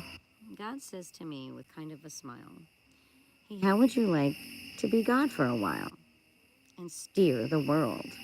"Okay," says I, "I'll give it a try. Where do I set? How much do I get? What time is lunch? When can I quit?" "Oh, give me back the wheel," says God. "I don't think you're quite ready yet." Listen, he's a kid. What kid do you know takes life seriously? You know, and if you want to empower God, I mean, he's responsible for everything, right? No. But I guess if you have the steering wheel, if you're at the helm, the captain can't fuck around on a ship either, can they? No. Cute, though. When is lunch? I don't know. You would hope whoever's in charge gets a lunch break, right? Okay. Shadow race. Every time I've raced my shadow when the sun was at my back, I've always ran ahead of me, always got the best of me. But every time I raced my shadow when my face was toward the sun, I won. Actually, that's a great little thing to teach kids about shadows. I'll have to remember that. Remember that one. Ooh, that's a long one about Clarence. Anybody know anybody named Clarence? Clarence Lee from Tennessee, to be specific. We'll give it a read. We'll see how it goes. It's a lot of words. Let's hope I can see it. Lighting's getting a little tricky. It is 8:45 here where I am. I have my leftover Christmas lights. Every once in a while you might see an icicle flicker. Shit happens, you never know. Okay, so this is Clarence Lee from Tennessee. Loved the commercials he saw on TV. He watched with wide, believing eyes and bought everything that they advertised. Cream to make his skin feel better. Spray to make his lock look better. Wetter? Oh. Let me try that one again. Cream to make his skin feel better. Spray to make his hair look wetter. Bleach to make his white things whiter. Stylish jeans that fit much tighter. Toothpaste for his cavities and powder for his doggy's fleas. Purple mouthwash for his breath. Deodorant to stop his sweat. He bought each cereal they presented, bought each game that they invented. Then one day he looked and saw a brand new Ma and Better paw. Oh no. New and improved in every way. Hurry, order yours today. So of course our little Clarence sent off for 2 brand new parents. The new ones came in the morning mail. The old ones he sold at a garage sale. And now they're... What? And now they are all doing fine. His new folks treat him sweet and kind. His old ones work in an old coal mine. So if your ma and pa are mean and make you eat your lima bean and make you wash and make you wait and never let you stay up late and scream and scold and preach and pout, that simply means they're wearing out. So send for 2 brand new parents and you'll be as happy as little Clarence. Well, could you imagine? Could you imagine being able to send anybody off? Hey, you're not good enough for me. I'm gonna stick you on, stick a sticker with a price and sell you at the garage sale. Oh my God. I wonder if that's how old toys feel. If I could just get this thing to cooperate. Okay. All right, I have about 10 more minutes of lighting that I can tolerate as far as reading. Then I'll say adieu. Adieu to you and you and you. That's over now. Coming back for more. Oh, good Lord. This one's called Kidnapped.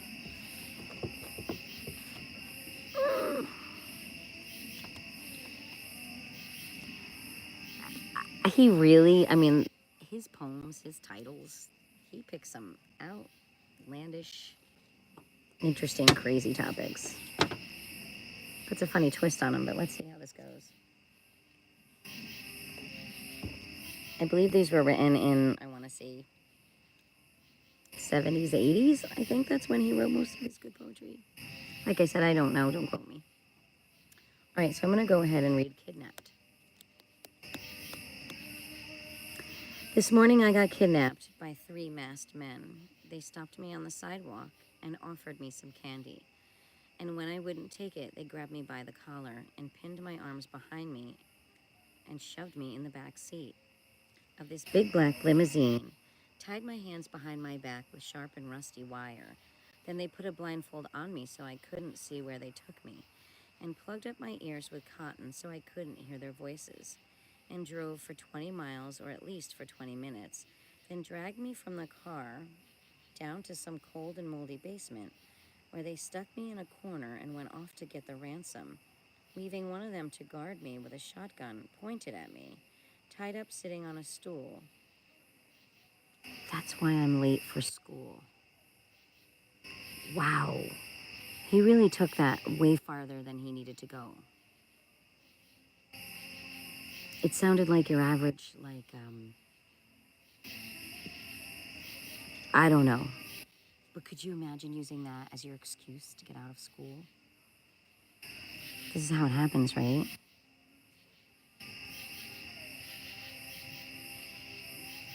I'll be standing there with you.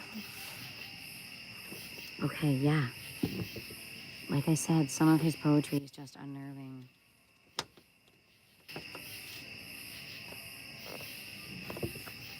But you know what? With all the body snatching that they do these days, people disappear all the time. And very rarely do you hear of people being found once they've disappeared. Once in a while, you'll find a body or something like that. But most people who get kidnapped, adult napped, however you look at it, don't come back, do they? No. No. Next one's called Suspense. Oh, no. And really? And then the character in this one is called Murdering Jack. Boy, we've hit some good pages here in this book. Oh, Murdering Jack tied Louise to the track. In a plan that was grisly and gory, while back in the shack was her marvelous Mac, held prisoner there by outlaw Suntory. Suntory? I don't know how to pronounce that. Then the wolf pack attacked, and then down from the stack, with 6 guns ablazing, jumped young Billy McClory, a crash and a cry, and I'm sorry, but I have forgotten the rest of the story. Oh, outlaw Suntory rhymes with story. Yeah, whoa. Why do we have to start out with Murdering Jack? Okay, Shel, must have been having a few drinks when you wrote these poems. Just kidding, I don't know. Ooh, crazy. All right, dinner guest. When the razor-toothed swine comes to my house to dine, you may find me in France or Detroit, or off in Cartootin in a spare room of my Uncle Ed's place in Beloit. You may find me in Philly, racing in Rabbit, who may reach me in Malbo or Gore. You may see me in Sikkim, and likely as not, you will run into me at the store. You may find me in Hamburg or up in St. Paul, in Kyoto, Kenosha, or Nome. But one thing is sure, if you find me at all, you will never find me at home. Yeah, I don't think that critter would be coming to my house either. Okay, here's one that should relate to all of us. I don't know the poem, but it's called Almost Perfect. It's probably how we all want to feel, right? It's very unrealistic. Nothing's perfect. Nobody's perfect. And if you're shooting for perfect, you better be prepared to lose. Be flexible. Take a little less, give a little more. No one's perfect. Okay, let me take care of this poem. Almost perfect, but not quite. Those were the words of Mary Hume at her 7th birthday party, looking round the ribboned room. His tablecloth is pink, not white, almost perfect, but not quite. Almost perfect, but not quite. Those were the words of grown-up Mary talking about her handsome beau, the one she wasn't going to marry. Squeezes me a bit too tight. Almost perfect, but not quite right. Almost perfect, but not quite. Those were the words of Miss Hume, teaching in the 7th grade, grading papers in the gloom, late at night up in her room. They never crossed their T's just right. Almost perfect, but not quite right. 98, the day she died, complaining about the spotless floor. People shook their heads and sighed. Guess that she'll like heaven more. Up went her soul on feathered wings, out the door, up out of sight. Another voice from heaven came. Almost perfect, but not quite. Holy cow. Talk about not being able to be pleased. Goodness. Okay. Here's the next one.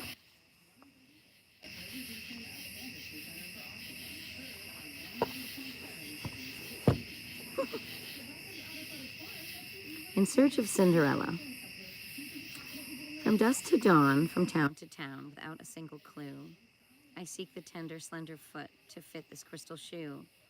From dusk to dawn, I try it on each damsel that I meet, and I love her so, but oh, I've really started hating feet.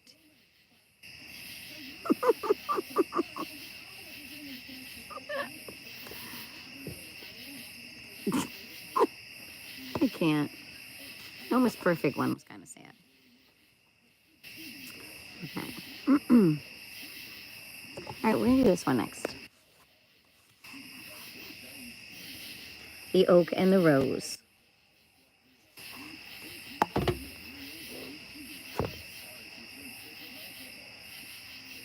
Yep, a couple more minutes.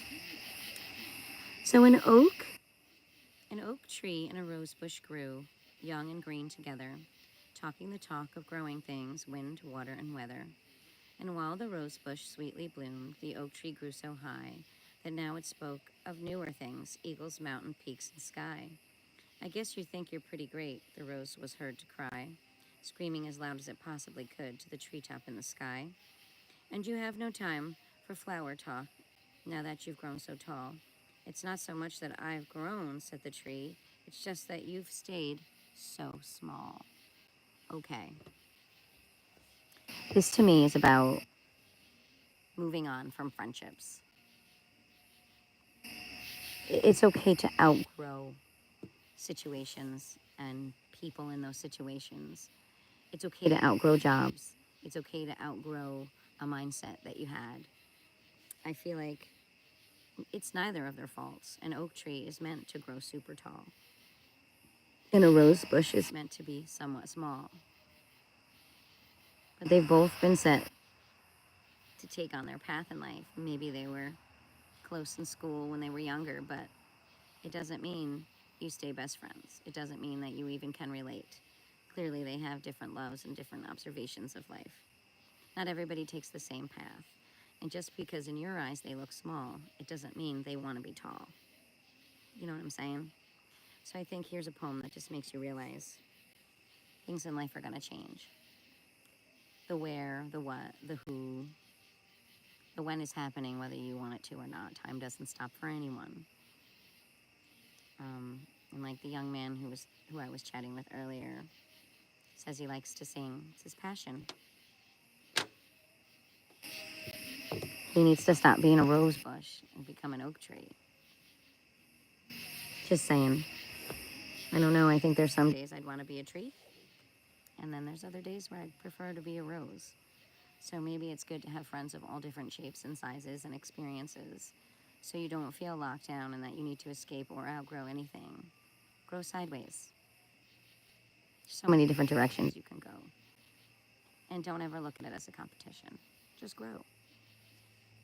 Just grow. Can we do it? 9 o'clock? Okay. I think I have a few more pages. Maybe 1 or 2 more poems. And there's one mosquito that just keeps biting my leg. Not making me very happy. My Candle waxes. Okay. This bridge. I don't know if you can hear the song in the background. You play your game, you give love a bad name. Okay, this bridge. This bridge will only take you halfway there to those mysterious lands you long to see, through gypsy camps and swirling Arab fairs and moonlit woods where unicorns run free. So come and walk a while with me and share the twisting trails and wondrous worlds I've known. But this bridge will only take you halfway there. The last few steps you'll have to take alone. Wow.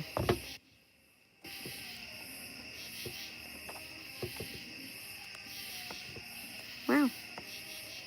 I think I read most of the poems in this book. Oh, for Chris, I don't know if you're still there. This one's called Musical Career. She wanted to play the piano, but her hands couldn't reach the keys. When her hands could finally reach the keys, her feet couldn't reach the floor. And when her hands could finally reach the keys and her feet could reach the floor, she didn't want to play the piano anymore. Cute.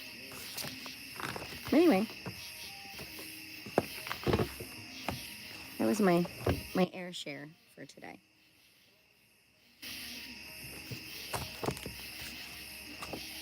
I have to put the jacket back on, because I guess that's what you do. I don't think there's anybody else in here. One person? Who's that? Oh, it's Han. Han. Oh, good morning. What time is it there? I almost was just about to say goodbye.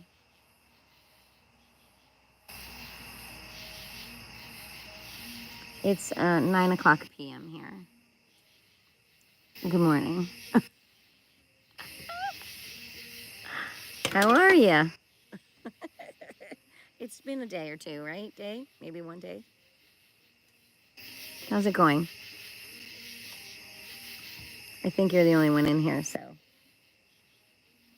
Oh, Han, I was so grateful for you the other day. Just want you to know. This is so grateful. Let me know if the lights are obnoxious or not. I feel like, whoa. I don't know. I'm trying to get it so they're not monopolizing. Okay, so how's Burma treating you today? I could stay on for a second or two if you're here, but only if you're going to chat. If you're going to be quiet, I have to say goodnight or good morning to you, but I read a bunch more poems. There were some more good ones, and luckily haven't been harassed today, so we're doing pretty good. Overall, it was a really interesting day. How was your sleep? So really, Han, that's it? Hello, and then nothing?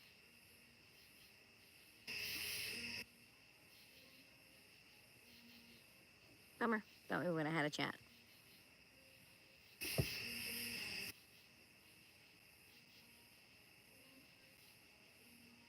What are you getting ready for work?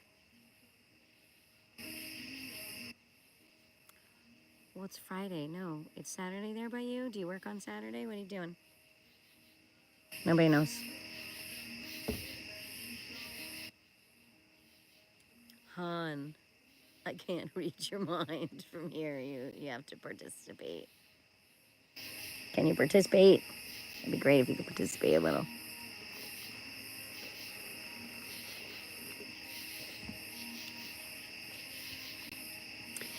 Yeah, no, maybe so.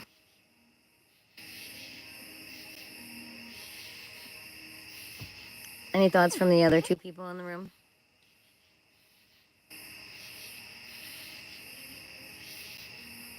I think I read every poem in that book. So if I do this again on another day, I have to get the other book. I have to start a new one.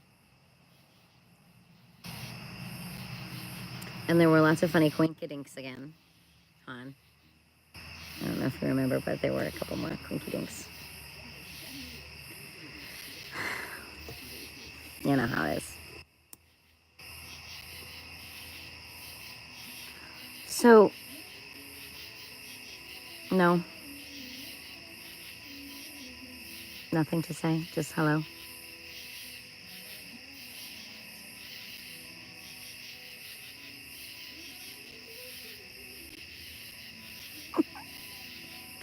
I don't know if you can hear,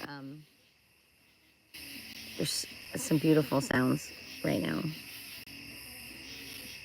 Katydids, cicadas, I want to say crickets. I don't hear any frogs tonight, but it's actually very cool, although they should be here.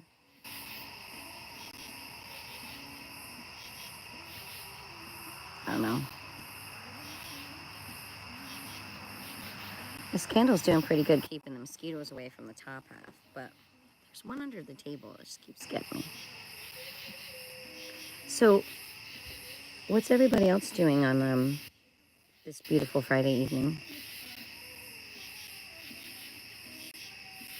Or morning on, sorry. I guess if you're on the other side of the world, you're in opposite time frame.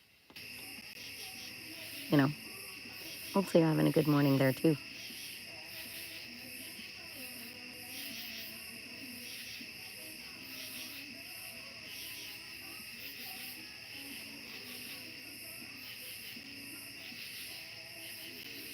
Yeah, okay, well, I guess thanks for sharing that short moment of peace. I could sit here quiet all evening, with or without company. And kind of bummed that you're not chatting, but you must be busy. I just said hello. And hopefully Chris moved on and went to sing his song and is having a better evening than he was having earlier. Earlier on, I meant to say. This is what happened the other day when I read poetry. It was obnoxious. Everything that came out of my mouth rhymed for like the next 24 hours. I was irritating myself. You know how brains do that, though? They grasp anything that's going on around them and then it becomes another facet of who you are.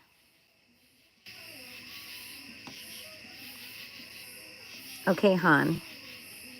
It's 9:08. I'm going to give you to 9:11. If I don't hear back from you, I'm going to assume you left. And I might take the girls for a walk around the block since it's nice and quiet and peaceful. I'll put my light on and my headlamp. It's easier. You got your hands full. You know, go for a nice little.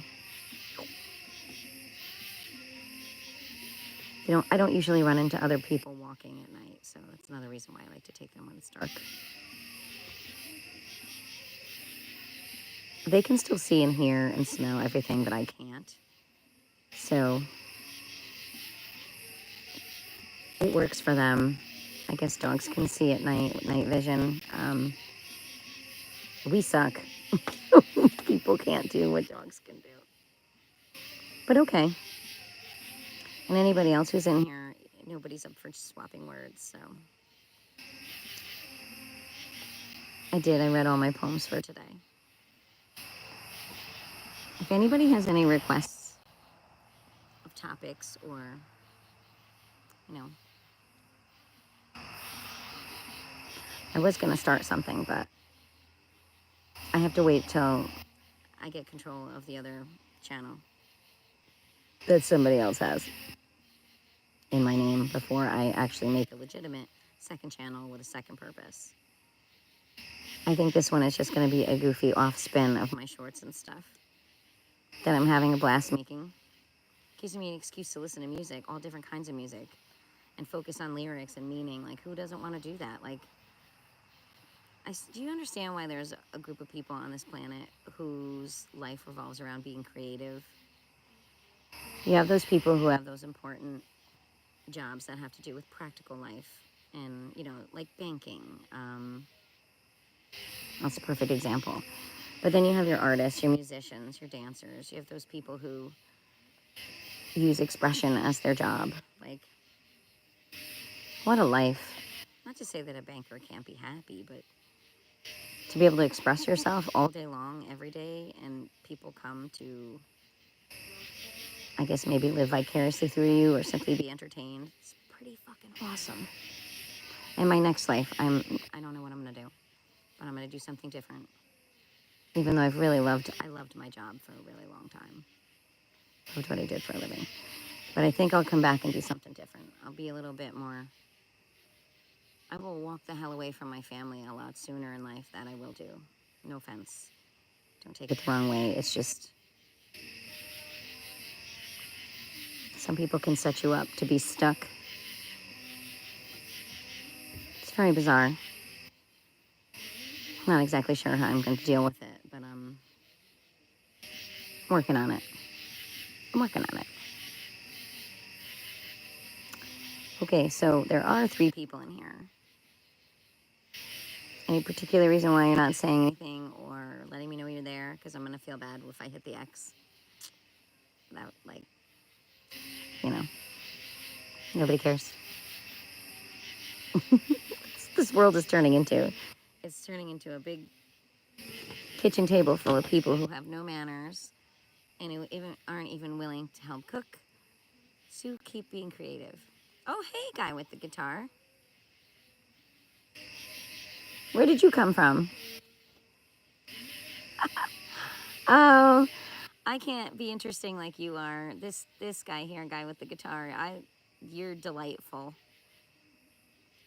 Just the tone of your voice and the speed at which you create, it's very relaxing. Absolutely lovely. Well, you know what I was doing, which you might actually appreciate, being an illustrator. At least I think you do that too.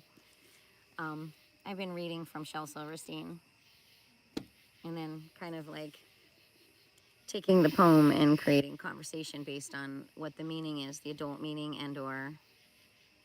no, I'm being honest. Yeah, and you always have like great little, although I didn't understand the last one that you did. Like sometimes I relate right away to your words, and the one the last one that I saw you do, I was like, huh? I read it like twice, then I went, huh? And then I couldn't comment because I couldn't figure it out. Sometimes my brain clicks and sometimes it doesn't. But yeah, you do some really great stuff. I really like your channel. I don't really have anything to do. When I was on the music reaction channel, that was totally different. I wasn't in charge of anything. I just showed up because the more I did, the less he wanted me to do. So I learned very quickly on that it wasn't going to last, because when you hold somebody back or you try to compartmentalize somebody's skills or growing skills or creativity of any kind, you're going to lose them. Stifling someone is the worst thing you could do. And I felt myself slowly being erased and replaced by someone younger there, and whatever, I wish them the best, and that was that. So my channel really is just goofy little memories of video snippets, and I go back and I listen to whatever goofy thing came out of my mouth while I was taking the video and try to find music that suits the same message, you know? That was really nice of you to stop on and say hello. Cool. Yeah, I'm actually a real person. So are you, right? You never really know on these things. You just never really know who you're talking to. I learned that a couple days ago. Han from Burma, who was in here earlier, he witnessed that ridiculous mayhem that occurred in that one. This one's been super cool.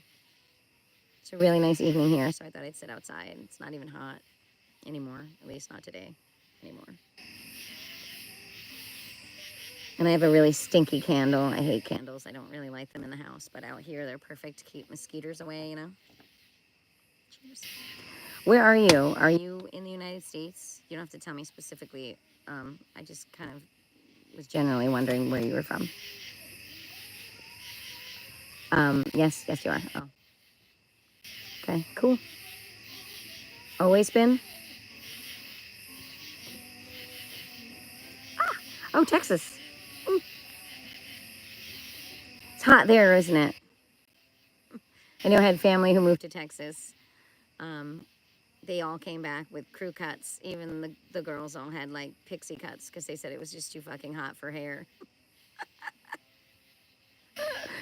I only know one other person who lives in Texas. Somebody I met through the Reaction Channel came to see King Gizzard and the Lizard Wizard. He travels, I guess, to see lots of music. He's a real estate agent, from what I kind of remember. His name was Hollis. He came all the way to New York.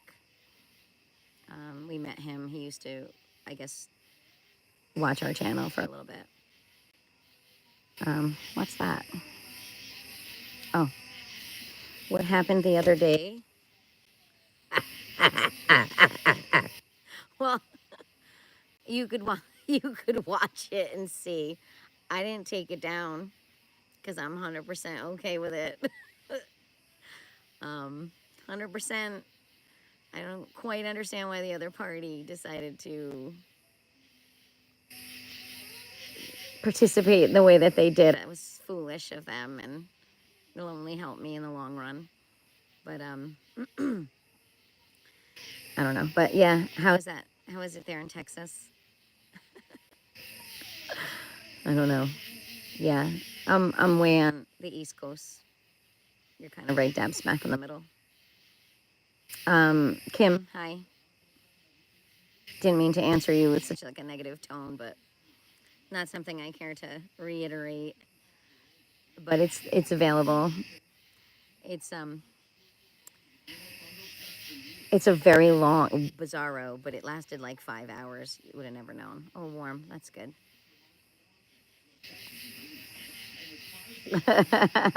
You can't really control what other people do, but I certainly wasn't going to not address it for what it was. Unless this is you pretending to be somebody else and you're going to start again, because that won't happen today. No. I will check the replay. Oh, it's 5 hours. Look for the expression on my face that isn't smiling, and you'll probably pick up on the area. There's 2 parts. Like they came back for more. That was the best part. When somebody says to you, "Oh, I don't even know why anybody would watch your channel," and then you would think, okay, and they come back. Ooh, ooh, they know too much. They know too much to put themselves in that position twice, don't you think? Yeah. By the way, it was an experiment, and I was just looking and curious to see if the self-control of the person who took my channel would outwin. You have to understand, like, I work with children for a very long time, and impulsivity is the best way to figure out what the hell is going on. Just let somebody simmer. And I think they got so annoyed that I just kept it on, and time flew. I had very nice company. And there was absolutely nothing else to do. It was like 900 degrees. I didn't have anywhere to be, so I don't feel like I wasted 1 second. But it definitely taught me that if you dangle the correct carrot, somebody's always going to go for it. It's not my style in any way, shape, or form. But in order to get to the bottom of things, and in order to assist other people who are trying to get to the bottom of things, I'm willing to be, what do you call it? Not a guinea pig, but like, that carrot. I guess I'll be that dangling carrot. You know what I mean? So if somebody wants to try to control you and you're just dangling there and dangling there, you know, having a great old time, it's going to drive them crazy, and they're going to want to try to control you. So that is what I think occurred the other day. I think somebody who thought I didn't know what was up decided to try to take advantage of me, and again, and I didn't entertain it. I kind of got a little lippy. Probably said some things I shouldn't have said, but again, it's out there, it's done. And it was kind of good. I have felt maybe 5,000 pounds lighter since I said all those things. And I probably meant 80 to 90% of it. 10% of it was absolute fluff. And then, you know, that other little funny. Actually, I'm concerned for the welfare of the person that I was speaking to because I don't think they had all their wits about them, and I don't think they understand the consequences of what they're doing, because there are consequences. You know, I didn't set out to make money on a channel. I just know that it's possible to be creative and put it out there. That's what I learned being on the other channel. That was a great experience for me. So I think what I am going to do eventually is figure out something that I can do that revolves around perhaps kids, you know, and on the PG side, all appropriate. Like, I don't know, maybe even acting out stories. Who knows? But I know I was meant for something bigger than what I'm doing or what I have done. Although what I have done has been 100% satisfying and amazing. I don't regret any of it, but I think those years are full of things that I can utilize to do something else. Do you know what I mean? I just haven't quite figured out what the hell I'm supposed to be doing. And right now I'm kind of in a section of time where I think I have the liberty to change my profession. Have either of you ever flipped a switch on yourself? Someone stole my channel and content last year. I think it was just some loser or person with mental problems. Oh, yeah, so you've experienced that. It's annoying, is really what it is. Did you go through YouTube or did you just make your channel disappear and start over? Because I'm not starting over. I'm not doing that. These are my memories. You know, it's content made of my life, bits and pieces of things my friends have shared, and a lot of it's time with my animals and my experiences around my house and here and there. And I'm not throwing it away. No. And if it's somebody, you know, who is making money off my channel, because what's happening is the numbers. There was a while ago where, say, for example, I had 8,000 watch hours, okay, and it was steadily growing. And then it went down to 3,000. And then there was 129, whatever it says down at the bottom, and now that's at 90.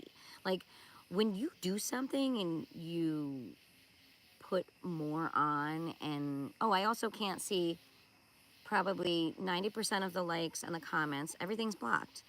And now lately, the new thing is they like to take my video and make it all warbled. So I don't even know if it's just how... Ooh, what was that? Something big flew by. Yeah, so the numbers are all over the place. I can't respond to anybody. Every once in a blue moon, one person gets through. I just ignored it. Hard to actually know who it was. Oh, yeah. I have plenty of that. Like, I have plenty of everything. All the alterations. I have everything. I've kept notes from day one just because I like to take notes on things. You know, I'm a teacher. I tend to write down a lot of things. It's easier than relying on memory. You also can't argue with notes. They're not going to argue with you as long as they're, what's the word, unobtrusive. Like if it's literally just factual information, no emotion. And that's all I did. I just dialogued. I'm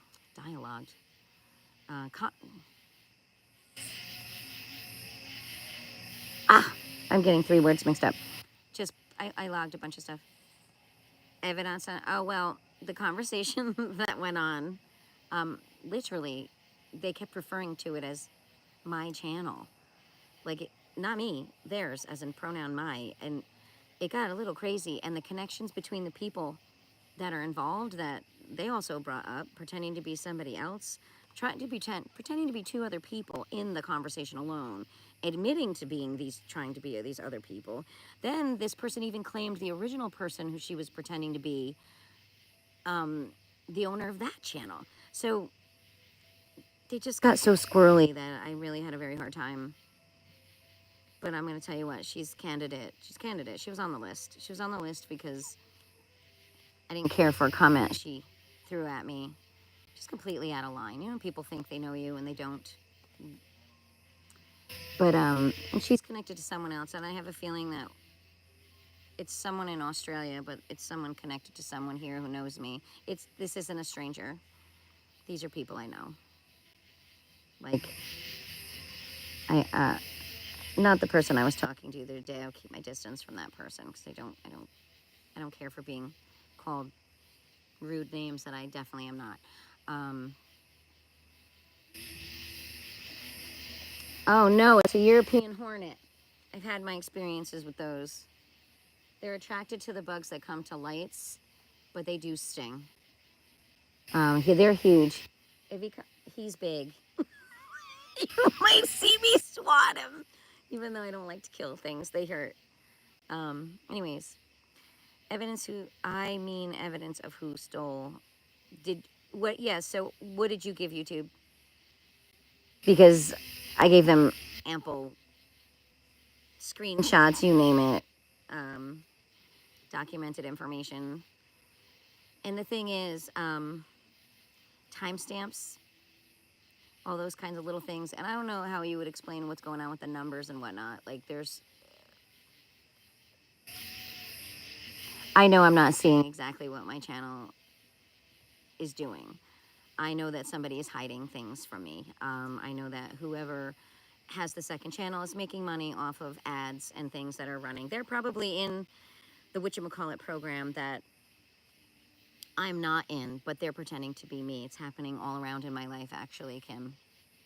I've had my personal information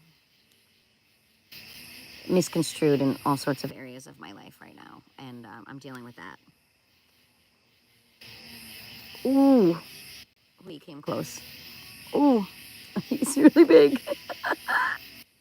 If he bumps into me, he'll sting me. That's my experience with them. He's not coming after me. They're just terrible drivers. They tend to bounce and ricochet off all sorts of stuff. Like I said, I have experience with them. He could care less that I'm sitting here, but if he bumps into me, he'll sting. He'll sting me out of, fear and whatnot. But I haven't had them yet this year, and I'm really hoping he loses interest. But yeah. So I'm just waiting. I've gone back and forth a few times, and they haven't questioned what I've given them or told me that they need alternative. Also, I have been communicating with them with regards to every change since it started to happen. So they have communication with me since the beginning of all of this, and as it's escalated and as numbers have changed and details, the fact that somebody goes in and alters the information of my shorts, I think that drives me the most insane, because something will be viewable and then all of a sudden it won't be viewable because they unchecked several different boxes. Or of course it's a dog video and they know it's going to get lots of views, so they switch it to like people or some other weird random topic. Like it's harassment is what it is, and the whole point is to slow me down, get me to forget about being creative and to give up. I know exactly what they're doing. Like I said, I've been on this planet long enough to know a lot of people do this to me, and it's because I'm kind. I'm a nice person, I'm easygoing, and they think I'm aloof and that I don't pay attention to what's really going on. I choose to look at things like that. It's not a ability or inability of my mental capacity. I just don't look at the negative unless I absolutely have to. And now I'm at a point where now I'm dealing with it, because if you push someone hard enough, they're gonna stick up for themselves. And I'm doing that kind of across the board with my entire life right now. And why did you retract a message? Chances are what you were going to say was probably important, especially if you're the person who I was talking to the other day and now you're pretending to be Kim.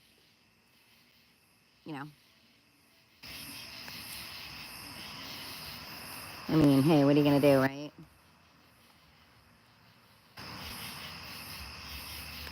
I mean, I don't care. Like, I don't care. The problem is, pick somebody's channel that you even remotely have an interest in. I mean, this person clearly stated they're just using my channel to make money off ads and whatnot. Oh, don't worry about typos, please. My N button doesn't work on my phone, so I've been sending people some funny stuff. All of a sudden, I have no N. I'm like, what is going on here? Not happening. Not happening. Either way, I have a feeling they'll get to the bottom of it.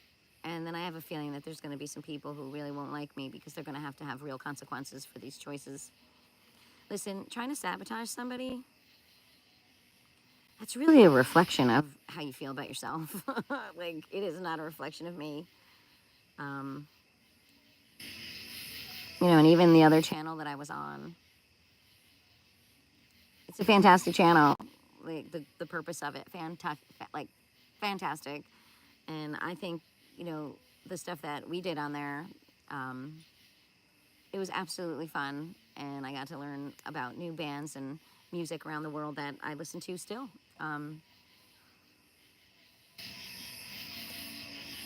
Oh, there's owls.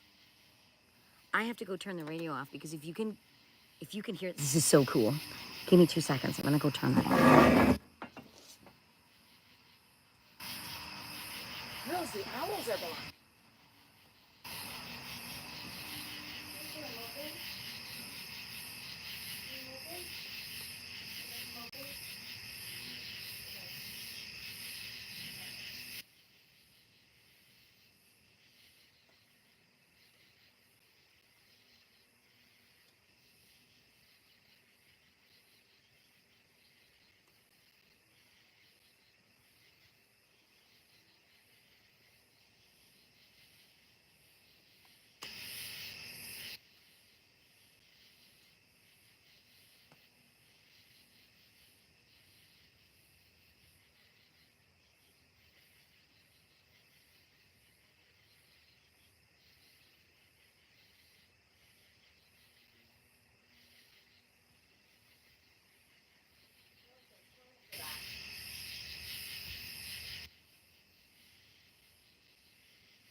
I have to giggle because all 3 of my dogs, they all have like a spot in the living room and they're all passed out right now. Oh well. Because they don't find this interesting. Sorry about that. But I'm kind of hoping if the owls get going, you'll be able to hear them. Very cool. We have barred owls. And now there's 2 European hornets. I bet you can hear them. They sound like small helicopters. Like, I'm sure you're going to meet one because at some point one's going to come down here. And they're monsters. They're like monsters. But anyway, can you hear that? Yeah, so I'm pretty sure they'll figure it out. And I did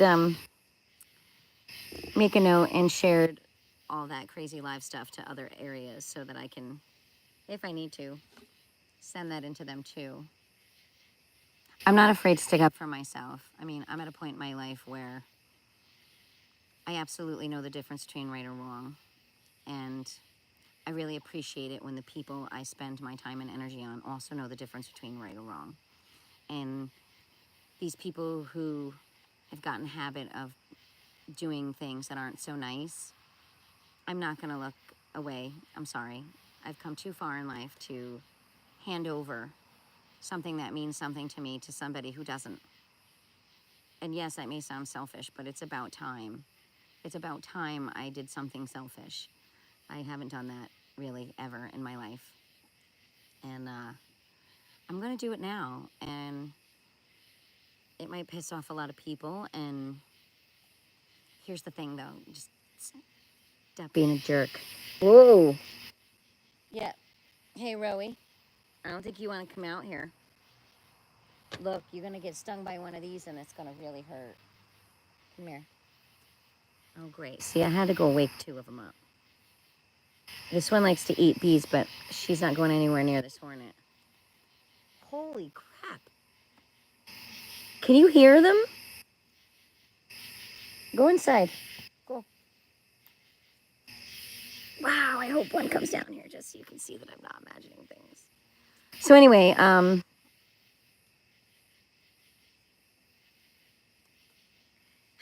long did you have your channel before you just started a new one? Like, what was your channel about? Like, was it the type of thing that you could just didn't care if you lost it?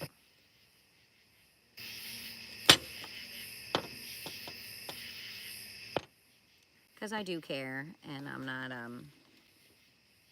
not voluntarily giving up anything that I've put my heart into, you know. It was bad enough that I don't have that experience of the other channel anymore. But you know, you can't control people. You can wish and you can hope, but that doesn't always work. At least not when it comes to other people's choices. I'll always be a fan and I wish them well, but I'm not going to be the brunt of anyone's jokes.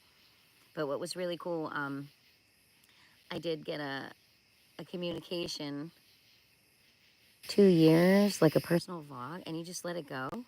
Were you able to like use the same the same content and put it on your next channel? Or did you literally just have to erase that?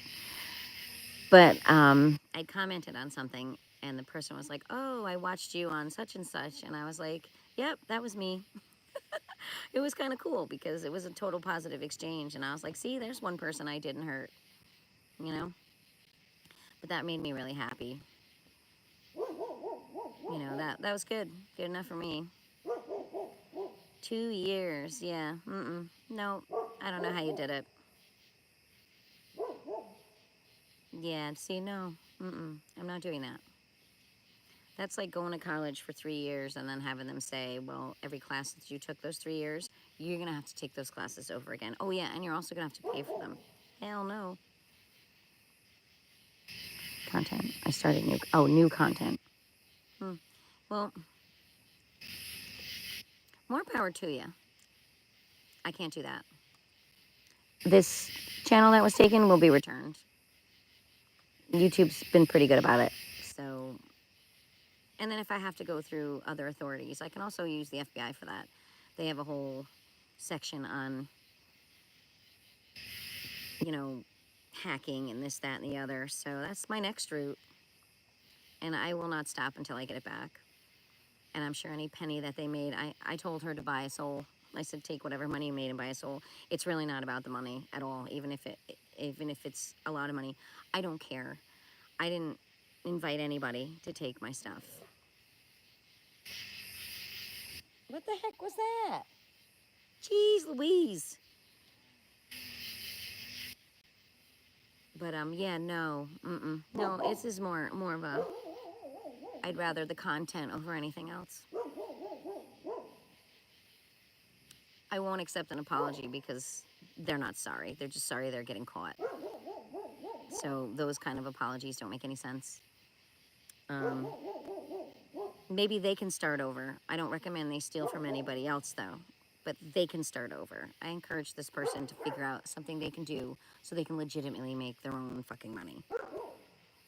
I've never looked at this as a second job. I just looked at it as a fantastic creative outlet, and that's what I'm gonna continue to do. But to just hand it over to somebody, first of all, I don't know and care about. Hey, if it was somebody I knew and cared about, and they needed it for survival, maybe I'd share it. Maybe I'd make them part of it. Maybe I would. Do you understand? Like, if you don't give somebody an opportunity to be good to you, you'd never know. So if you take from them, you're not going to get a nice person back. You're just not. That's called natural consequence. It's a hornet. Do you have those in Texas? These suckers are like this big. And I did quite a lot. Apparently there's like swarms of What is she doing now? Rowie, what are you doing?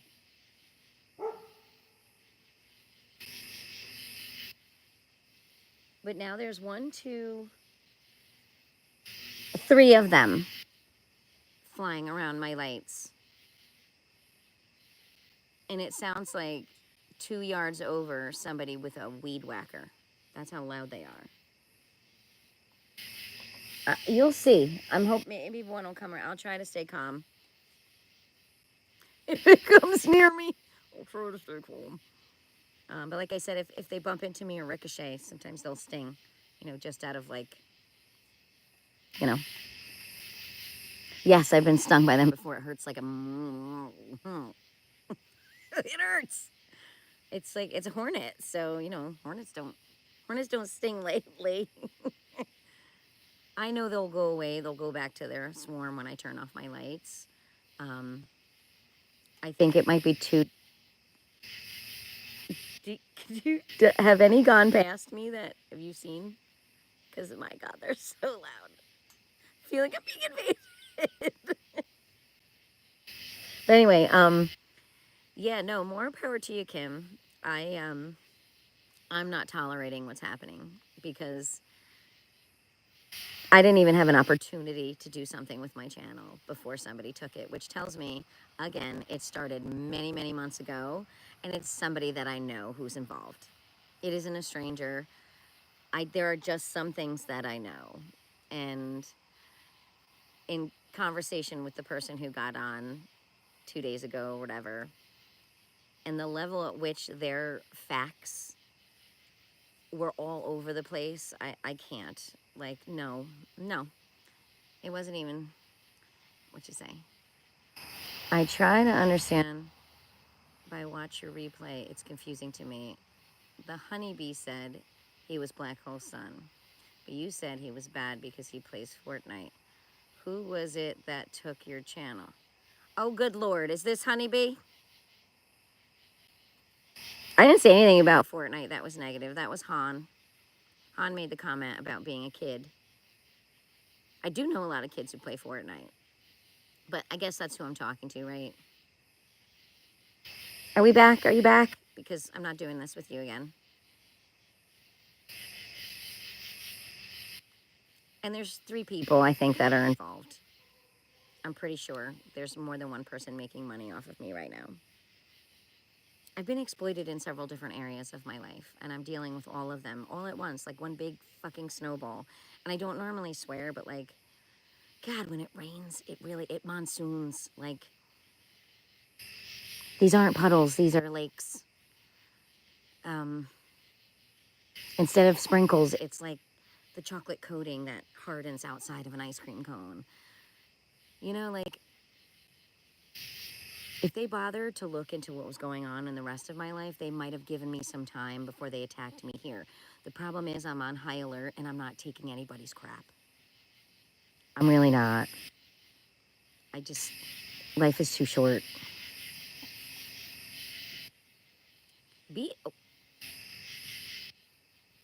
What's your point? I wasn't the person who had a negative issue with gaming. I don't play games. You know what I had? I had Nintendo. My dad owned a bar, and there was an arcade game, Miss Pac-Man and Centipede. We played that a lot. You had to put quarters in, but we would flip it. We got so good at it. I think my parents, when I was little, had that very first, it was like an Atari game, and there were 2 buttons on either side, and it was literally like playing tennis, and you had to like move your piece so the ball would hit it and bounce to the other side. I think Nintendo, and then my cousins down the road, they had Mario Kart, which I thought was super fun to play. But I never got into, I'm not big on visuals. It was never anything that attracted me. That's why I prefer music and things that are very concrete. I'm not into like, psychedelic stuff. Like, I don't like to look at things. I'm not into visuals. Visuals aren't my thing. I'm more of like an auditory and a concrete kind of experiencer in life. So I get kind of bored playing video games. Doesn't mean anybody else can't do it. I mean, I know kids who don't stop playing video games from the time they get home from school to the time they go to bed. they can't have a conversation with you because inside their head is still moving. Like, I'm not a big fan of the amount of time people play video games. I don't know that it's might be a little detrimental to your brain ability to turn that section of your brain off. Like, there are studies and stuff about that, but I do think there's some fun aspects of it. You know, I know people my age who sit and play those games where they just shoot people. They walk around streets and shoot people. Hey, if it makes you happy, like, to each their own there. But I didn't have any problem with them playing Fortnite, whatever. Like, whatever floats your boat. I like to go fishing, so somebody who plays, somebody who's a gamer would be like, what the fuck, what do you mean you go fishing? Like, how boring. Yeah, not to me, so, you know, to each their own there. I prefer fishing, you prefer gaming. I'm not going to sit by you while you game, and I'm not going to drag you out into a boat and force you to watch me fish. So sometimes you really just have to let people do their own thing. But if it's 24/7, all day, all night, you're not somebody I could live with. That would drive me bonkers. I would miss you. You know what I mean? I'd be like, well, maybe if I bounced around on the screen, they'd recognize that I'm here. So yeah, I don't know. To each their own there. Game away. I mean, there are people who make a living on creating those games, make a living on assessing those games, whatever. I mean, this whole world has changed so much. Like, I wasn't a kid during this big swirl. That pretty much all happened in the last 20 years, and I was too busy teaching little kids how to read, you know, so didn't really have any interest in video games. But yeah, no, it's good you didn't take offense to it because, like I said, to each his own. But yeah, so the honeybee, whoever that person is, they're just stealing to steal. I think that's probably how they make their living. She just seemed the way that she kept coming at me with, at one point, that was my favorite. I told her to go back to the drawing board a few times towards the ends of the conversation, because she actually said, I stole my own channel. I stole my own channel. I was literally like I was like, please go back to the drawing board. Like, go sit down. Go sit down somewhere and think about what you just said to me. So that had to been, I mean, if I didn't already wasn't convinced that if they weren't the actual person, they were absolutely involved with the people who are doing it. That was the you know, the cherry on top for me. You know, because it was like, yeah, no. I put way too much time into the first channel to waste my time trying to attack myself.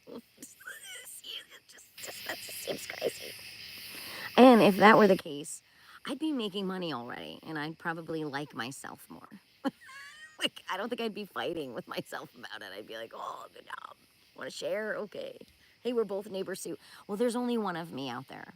And anybody who goes into a bank and signs a check, this is what's happening. Having, you know, your identity fucked with. I mean, people are pretending to be me. People are responding to text messages as me. No, don't do that.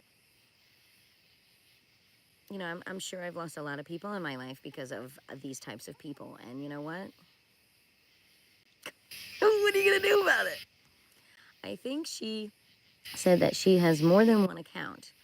I made a second account when someone stole my content. Yeah, I'm sure she does. And along with 700 different fucking names that she goes by. Whatever. I don't really want to know what she's doing. I just want my shit back. I gave her a few opportunities to admit it. You don't understand what a nice person I am. But unfortunately, authorities will be involved now, and there will be consequences that will probably not make them happy. But you can only give somebody so much time to right their wrongs and to do it in a manner that's genuine. I've been reaching out to YouTube about this forever. And every little thing that has happened that points a finger, they know all about my connections, all of my experiences on YouTube with whomever or whatever I was doing. I'm not holding anything back because I'm also not stealing from anyone else. It's not cool in my book. You know what I mean? Good luck. It's not really about luck. If YouTube does their end of it and I supply them with everything that they need, it's not a matter of luck. It's what is happening. And if YouTube doesn't do it, then I resort to the FBI for that. And they're pretty fucking good about solving lots of different things. I have a lot of faith in them. Probably more faith than I ever thought I would have until I needed them. So, yeah. Oh, I'm going to let them do their job, because if somebody is stealing from me, then they're stealing from other people too. And if it's not okay for them to do to me, it's not okay for them to do to anyone else. And it's just like, I mean, if you want to get downright nasty, you find out somebody's a pedophile. And you say, oh, well, I'm going to take my kid and I'm going to move a couple towns over. Good luck. It's not what you say. You don't let that person touch your kid or anyone else's. Do you understand? Like, it's you. I don't know. My theory is you're shitty or you're not shitty. And what I gathered from my conversation with this person is right now they're leaning towards shitty. And it's really not about me being forgiving. It's not about me being understanding. She actually had the nerve to go, oh, forget about it. Let it go. Really? No. Yeah, no. But yeah, Kim, great. Thanks for your sharing of what you went through. You're a bigger person than I am as far as just dropping it and starting over. That's not going to happen. It's just not. Still my life, still my memories, and they're not changing. So, yeah, I appreciate the advice, I guess. That's what you're giving me. And, you know, enjoy your games. I'm not going to be that person who goes behind your television and unplugs it, so you don't have to worry about that. I just know when it comes to young children, less games is actually better. They spend way too much time looking at a shiny screen and not getting the give and take of an actual person. You know, they need that. They need that to master being a human. Once you're an adult and you can pick and choose how you spend your free time, well, then that's up to you. And if you're gaming away and you don't realize that there are living people who miss your company, then that's a sacrifice you're willing to make. I'm not going to judge it. It's your life, you know. You know what I mean? But thank you for the good luck, I guess. I don't think I need luck in this case. I think I need somebody who's going to do the right thing on the other end. I'm always waiting for somebody to do the right thing.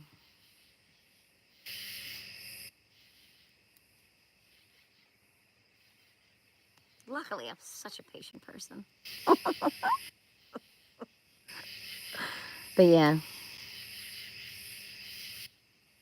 there's only so much you can tolerate. You haven't had that trouble. Where did you go? Are you still here?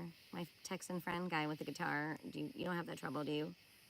You ever had anybody messing with your channel? I just feel like, who said it earlier? Somebody I was talking to earlier said everything is corrupt. Yeah. And you want to know why?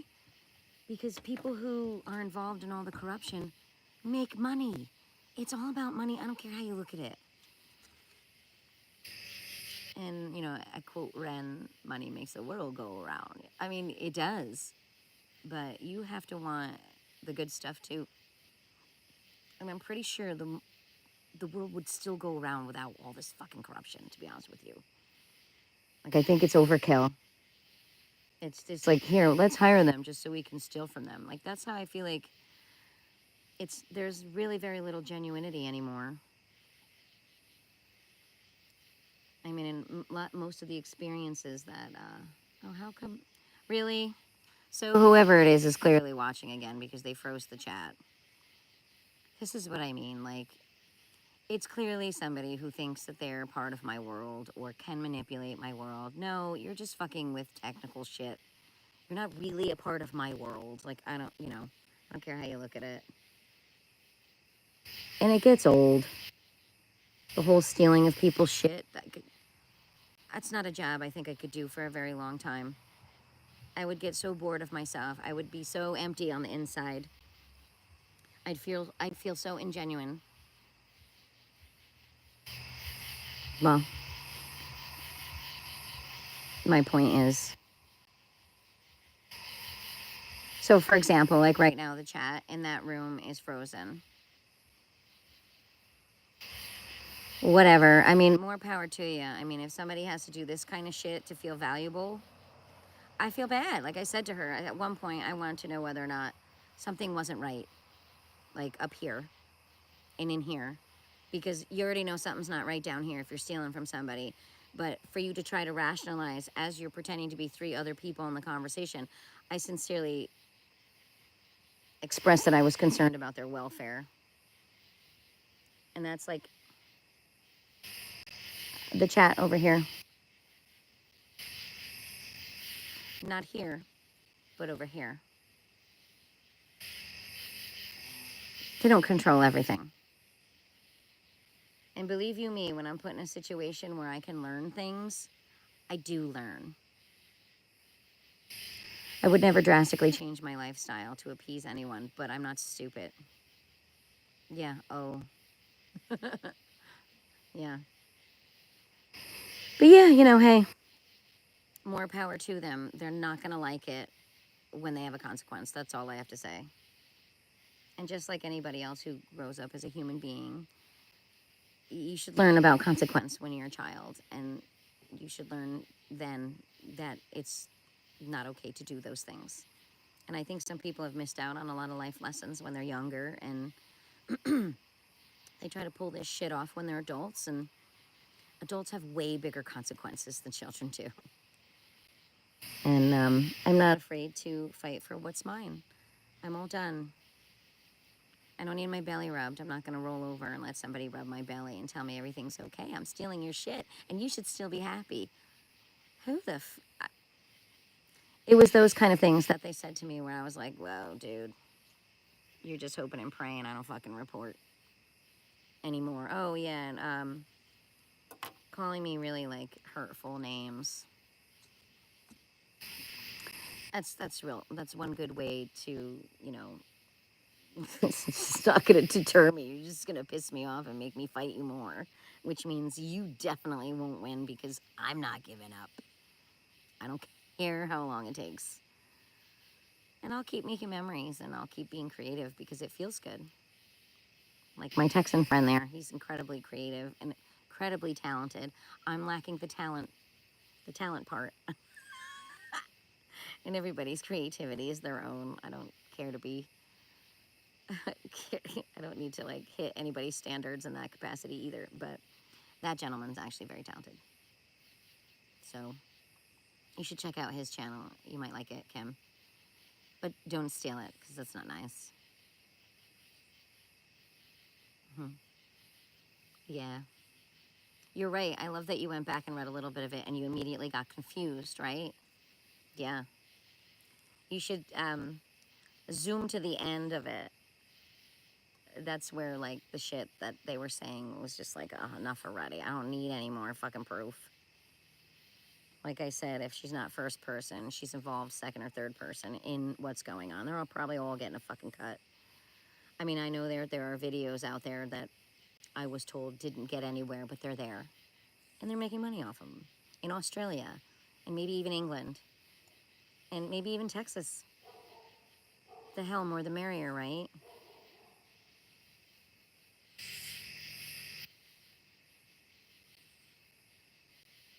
She'll never find out. She'll never know. We'll get away with it. Oh, yeah, we'll even start a really nasty conversation on Reddit about her. But we won't tell her. We'll keep it one of those closed conversations. Do you know the things that people figure out when people think they can't figure it out? Yeah. Just because somebody sits there and looks aloof does not mean that they are.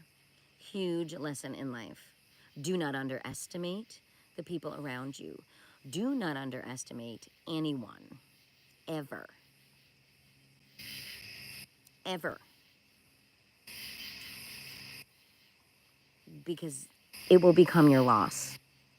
And the more people underestimate me, the more fucking fun it is to prove them wrong. So maybe one of these down the road here, I'll be celebrating. I might even have a glass of champagne or something. Hi, what you working at? Because I don't know how you gave up so quickly. It's not in my nature to give up on anything. Come here. Come here. Come over here. Come over here. Come here. Ooh, come here. Come here. Sorry, I didn't get you. Looky here. I got me a dog. Can you see her? This is Rowie. She's a good girl. She's a big girl, but she's a good girl. She's normally sleeping, right? But I woke you guys up when I went through the house. Yeah, I like big dogs. Big scary dogs. You could go in and lay down. Sorry, I woke you up. Yes, you can. Yes, you can, good girl. Ugh. I'm a little wired because I drank a big chai tea. And, it's making my brain swirl. Go ahead, go in. No more barking. Yeah. Everything's good. And if it is, it is. But, if it is, it isn't, or whatever. Yeah, she's cool. Well, she chose to lay down out here. That's nice, too. But, yeah, I'm sorry. Like, I've lost my, tolerance for certain things in people. And they say, you know, that happens with age. I think it happens, after a while, you just reach your fill of forgiving people. And I don't mean in the sense that, oh, I forgive you. I mean in the sense that you look the other way. I'm not looking the other way anymore in any part of my life. And if somebody doesn't like it, they can exit. But they're not taking my hard work with them. They're not taking my intellectual property with them. They're not doing it. These were my mistakes that I made my entire life. These are my morals. This is my wisdom. And if I choose to share it with you, you have to accept the manner of which I share it. I didn't give it away. I'll share something, but I won't give it. If that makes any sense to you. And I'm just disappointed that they felt like they were okay to do that. Yeah, no, it's not okay. Even if it's you do it to a person who never finds out. I found out. I found out about a lot of things. And I'm choosing not to be sad about it. Just choosing. I'm choosing to own my space and be proud of what I've accomplished. And I'm going to fight. I'm going to fight. And with the circumstances that are going on in my life, aside from that, I'm fighting, and they don't like it. Another group of people who were expecting me to roll over and be okay with the treatment that I was receiving. Yeah, no. No. I think sometimes you just have to stick to it. You have to just put your foot down and stick up for yourself. I didn't do it enough when I was a kid. I didn't do it enough as a young adult. I certainly didn't do it enough over the last 20 years of my life. But you're damn straight for the rest of my life. I'm going to stick up for myself. And I'm probably going to make a lot of people pissed off and mad at me, and that's fine. That's fine. I'm not going to be mean about it. I'm just going to be direct. I'm going to mirror back everything they do to me. I'm just not going to steal your shit. I'm going to respect you. Even if you don't respect me, I'm still going to respect you. You know, your space, your things, your items, whatever you want to call it. But yeah, so anybody who is constantly, you know, taking advantage of people, I don't know how you do it. I don't know how you lay your head down at night. I don't know how you sit at your kitchen table with your kids and act like everything's great. I can't do that. And maybe it's because I worked in a classroom with little ones for such a long time. I can't do it. I can't do it and then feel okay. It makes me sick. It makes me ill. So for those of you who have the power to do that, I think you need to try out for the next villain in a movie, but you have to get out of the real world. We don't need it. She agrees. We don't need it. Those of us who do things strictly for the joy of doing it, we don't need that crap. Yeah, I don't know. Kim, I'm really sorry that somebody did that to you and you gave up. Who knows what you started in those 2 years could have accumulated to something that you would be really proud of. But somebody took it from you, and you said okay. I don't know why you did that. And I'm really hoping that, listen, it's somebody who works for YouTube or knows somebody, okay, who's going in and altering things. It's not just it's not a hacker. Do you understand? Like, it's not some random person in another country fucking around on their computer. This is somebody who is deliberately attacking mine. Because all the other stuff that I'm dealing with, they don't know me. They should know me better, but they don't. They just want money. It's all greed. All this other shit that's going on, it's greed. And I'm going to lose family members. I've already lost a ton of friends in it because, people get paid off. People will get paid off to do anything. Or, what's it called when they get like bad stuff on you and then they threaten to like share it? Blackmail. Oh, there we go. That's the other hot trot thing that's going on right now. I know 2 people right now. I can feel it when I'm standing next to them that they're being blackmailed. I can feel it. I can just feel it. And one of them, I actually put it out there, and their reaction told me, "Yeah, holy fuck, how do you know that?" I can't admit to it because, do you understand? Like, it's not nice to do to people. And as far as I'm concerned, these 2 people, you might as well just out yourself on whatever you're hiding so you can stop being blackmailed. Like, come on now.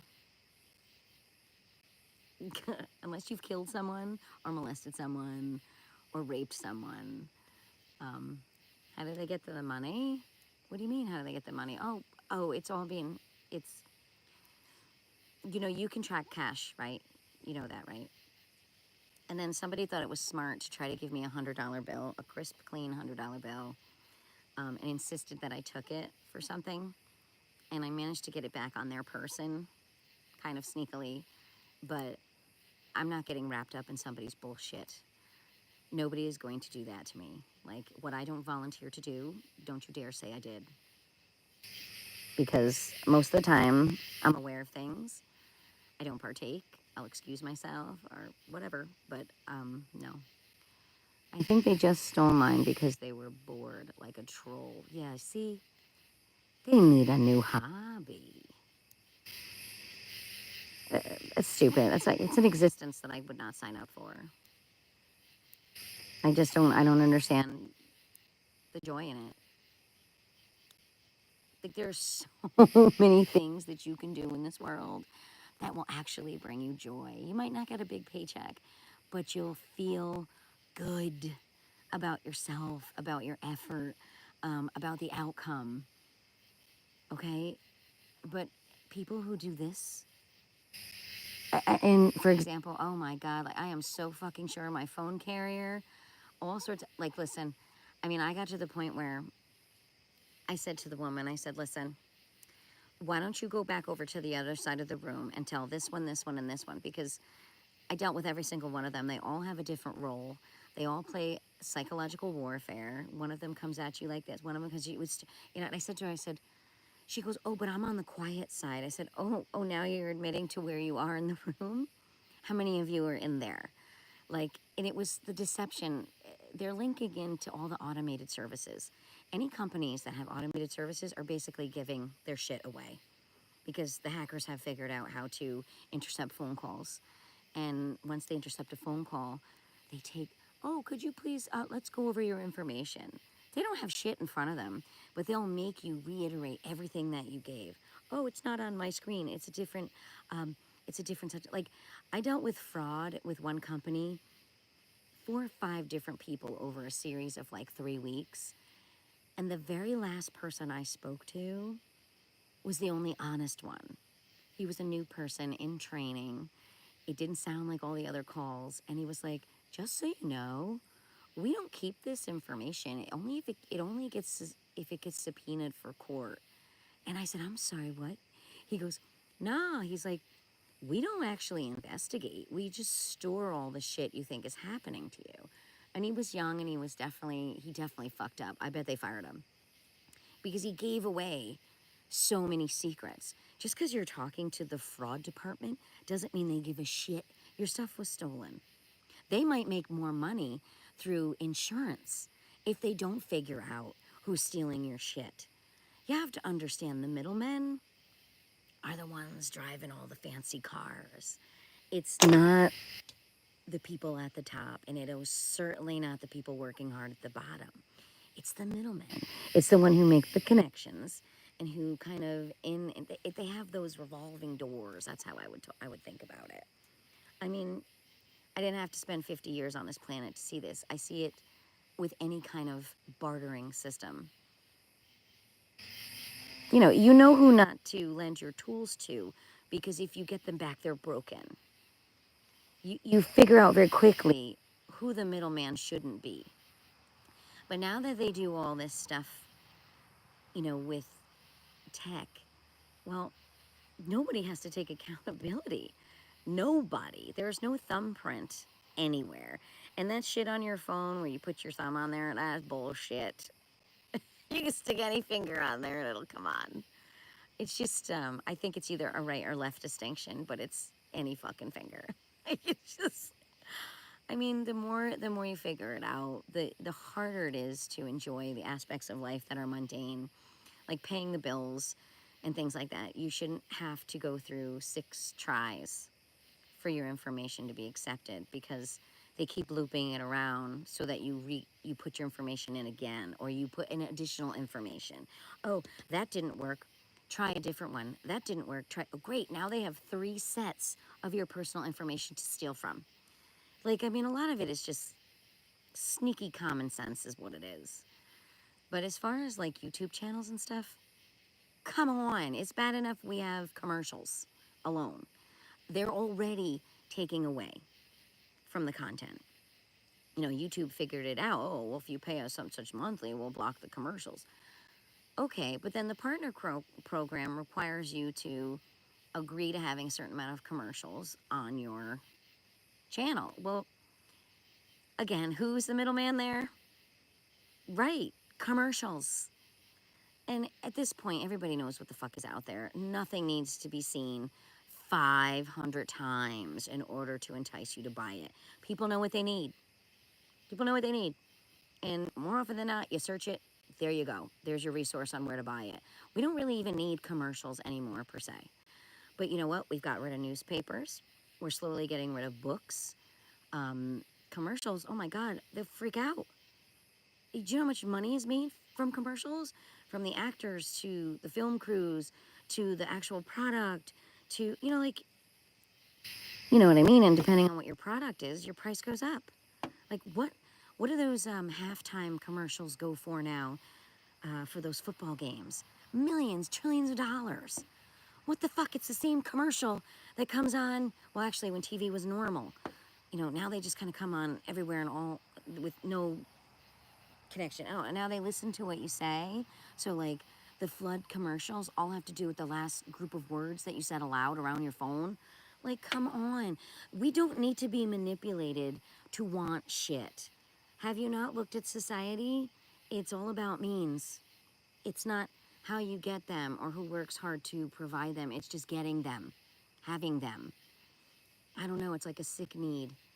I feel like we all need to go back to caveman's time so we know what it's like to need shelter, fire, clean water, like, and real life company. I mean, no offense to this is super fun, especially because I'm getting feedback.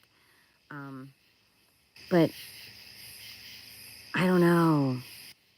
Anybody who has joy from stealing other people's stuff, I don't have sympathy for that. Okay, I have empathy for her state of mind because I really do think she's not screwed on right. Something is not right. There's something missing. And if you're filling it by doing stuff like this, you need money that badly. I don't know. Kim, you're way too laxed. You're way more laxed. Are you much younger than I am? Maybe that's why you were so easy to let it go. I just don't think I could do that. No. Wow, you growling? No, you're just talking. But yeah, boredom is never an excuse to do something awful to somebody. And just because you think it's not going to affect them, it might. What if my channel, the goal was to reach a certain amount of numbers and make money so I could donate it to something or someone that really did need it? You know, I can't do that now, can I? Nobody really knows what my purpose was or what I had in mind if that became a way to make money. And I did have a plan. But the more people get it in my way, less likely I can help anyone aside from myself. Would have been nice to have a couple bills paid, and a little less rounds of, you know, although I do like catering. It's just physically a hard job, but I do really like the people part. Um, but like, it would have been nice to have the opportunity to do something with it to help somebody. But they took that away, taking it away. And YouTube really should amp up their shit. This shouldn't be happening at all to anyone. If it's loaded with rules and stipulations and um, a scaffolded type of growth, and when you reach certain things, it opens it. Nobody should be having anything stolen from anywhere. Inside jobs at banks, offices filling out paperwork and signing your name with false information. I'm gonna tell you, it's happening everywhere. Online, in small towns, could be happening in the job that you work at right now. It's that damn middleman. It's that damn middleman. I don't give a fuck about the consequences of these people who are being affected. They don't care. It's like middlemen are born without consciences. I can't be a middleman. I could be a catalyst, but I can't be a middleman. You know, I don't know. I don't know. I could talk for hours about anything, so it is what it is. But I'm not giving up until I get it back. Until it goes from 2 to 1. And then I have an opportunity to choose what I do with it. I can't even see the comments. I can't even see the likes. I can't even see whether or not I'm bringing smiles to people's faces. And I think that pisses me off the most. Because when I first started, I was flooded with comments and feedback and constructive criticism, which I'm always happy to take. And people even questioning how I care about my animals. Great. Well, if there's a suggestion you can make that I can do a better job, I'm open to it. And then all of a sudden, what do you mean she's successful at this? How dare she be successful at this? Oh no, this was deliberate. This was deliberate. This was somebody who doesn't want to see me succeed. I'm dealing with it everywhere. And I'm probably going to find out they're connected to the other people who are connected to the other things with the same philosophy. What? Are you laughing? I can't see the emoji. The glare is too. I see a little yellow blob. Um, but yeah, it's depressing. It's depressing to know that all the shit that honeybee sat there and said was awful, but it's still worth stealing from. What the fuck, dude? Oh no. Listen, I enjoy other people's stuff that they put on with their animals, and I hit like and I comment a lot on people's things, but I only comment positively. I don't have a right to make someone feel badly about what they're doing. I do not. Not on here, not when it comes to creative aspects of things. If I don't like it, I'll go to that little choice that says uninterested, and then it'll ask you why. I don't even answer that. I just put indifferent because it doesn't matter how I feel. But if I have a choice to not see it again, then I'm going to hit that option. I'm not hurting anybody's feelings. I'm making direct choices for myself. So I know that if I put something out there that somebody doesn't like, they're going to deal with it the exact same way. But chances are there are people who like dogs who have dogs who are laughing right along with the silly stuff that my dogs do, along with me laughing at them. Like that's more of a camaraderie and a resonating thing. You know, it's not a competition. None of this shit is. What are you doing? Are you? Don't pull the stuff. Look at me.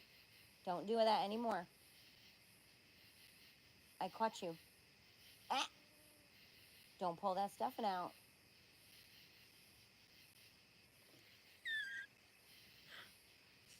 Pulling the stuffing out of the cushion and I caught her. Now she looks guilty. So you know what? It was them that stole your channel. What? Oh, already. It's already in the works. Like I said, if they weren't first person, they're absolutely second or third person, no matter what the hell identity. I am going to let the other two people know that they told me that. I'll screenshot that and I'll send that to them, the part of the conversation, because I don't know if these people, whether they're friends with them or not, even know. What is that? Oh, if you're writing shit that's like uncalled for, don't do that. Oh my God, baby. Okay, that must have been the beginning of the held view message. How about you just ixnay them? If XAILID or whatever your name is, if you're on here to fuck around, just get right off. I'm attempting to have a real conversation with somebody about real stuff, so if you're just gonna put stupid shit on here, please move on to somebody else who wants to tolerate it. But yeah, anyways, Kim, I don't know if you're still there. I'm gonna guess that maybe you are. But oh yeah, no. Oh, this additional thing, like you mean what you just watched? Oh, they're gonna get that too. They can watch it. I didn't take it down. If the other person is smart, they might want to take it down. They might want to take it down. Because to me, it's just sitting there going, it was me. It was me. Or I know, like, for example, some person who I also know was involved in something else. Because I chose not to talk to them. I chose not to stand by them. I chose not to acknowledge their existence. I was busy enjoying other things around me. They had the nerve to come up and say in my ear, it's not who you think it is. And I was like, wow, if that isn't like the most pathetic attempt for attention, or, fuck, I know you got, you caught me, and can I get out of this so that I don't have to suffer the consequences of it? Like, this is the shit that I'm dealing with, Kim. And, oh God, how do you block people? I don't want to fuck around farting around with buttons right now. Just go away, XALID. Nobody's going to entertain you. Oh yeah, I mean, YouTube might actually get a kick out of this conversation. You know, they might not want to watch all 5 hours, but they can scroll through and they can see the little bits and pieces that you went back and noticed. The end is the best because the end is where she literally starts putting in parentheses, my. And that's when I was like, oh, my. Another one. Bye. No. No. No. But yeah, no, I don't, I give it probably about 3 or 4 more weeks and I'll get the notification that I need. I received something else in the mail today that I thought was pretty fucking awesome. Just more stupid proof of other people making stupid mistakes. See, not all crooks are smart. And sometimes they get lazy when they steal repetitively the same way from different people over and over again. Like I said, do not underestimate somebody with clear eyes or clean eyes or, new to the situation is going to see it a little different. Yeah, I'm over it. I'm over the whole let's steal from Sue. Let's steal her identity. Let's put her name on it. Let's sign her name. I'm pretty sure if I look at something, I can make... No. Who cares what you think you can do? You can't. You're not me. You can try, and you might be successful for a little while, but then you're going to get caught. You know, and yeah. And then you have to deal with the outcome of your own actions.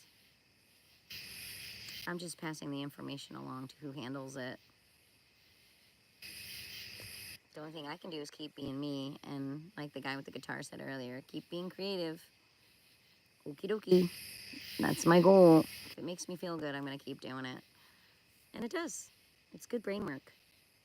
It's just like painting and drawing and building and woodworking and clay pottery and, you know, all those things that give you a means of expression. Stealing somebody else's shit to me is just lazy. It's not bored, it's lazy. You stopped using your vessel to create stuff. You stopped thinking that you were capable of making a difference or creating anything or something. You need to switch up your life big time if all you do is steal from people. Your life must be very empty. That's the only thing I can think of. You need to be loved, held, appreciated. Because I'm going to tell you what, even my lowest of lows, I'm still not going to steal from somebody. I'm not going to do it. I wouldn't accept a blank check. It's the same thing. You put the fucking amount in there. You know, I've been given blank checks in the past, and I'm just like, oh, hell no. No. Because it's not mine to take, it's yours to give. There's a difference. Like I said, I'd share, but I wouldn't give away. I don't know. I don't know a lot of people like me, or I haven't met them, or I haven't had the opportunity to converse with them about it. But see, like this person here, wah, wah, wah, wah, wah. Why do they waste their time? It's the same thing that the hackers do when it comes to like your basic utility bills. I mean, it's the same thing. I don't know. If I had to spend all day in a room trying to figure out how to steal from somebody, oh my God. There's no way. Hey, what are you doing? Please stop ripping the cushion. Can you stop doing that? Well, come say hello. Hi. I feel bad. What's the matter? You got some energy? I told you, maybe we'll go. I think I might put the girls on and put my sneakers on and go for a nighttime walk. It's Friday, but the neighborhood's super quiet. I would think there'd be a lot more people outside. Like today would be a perfect fire night here. It's very cool. And the last 4 days were super duper humid. And even my big bees went away. For a little while there, I had 3 large European hornets bouncing around. They lost interest because they're gone. Or they're sitting. They were attracted to my lights. I'm not attracted to my lights because they're blinking. They're driving me bonkers.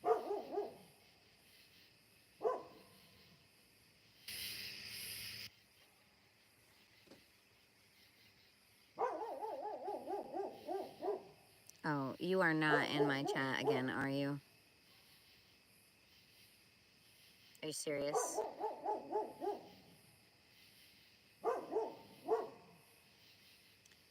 Yeah, and I also have European hornets in my yard. What's your point? Oh, but see, that one I'm not even acknowledging. What do you want?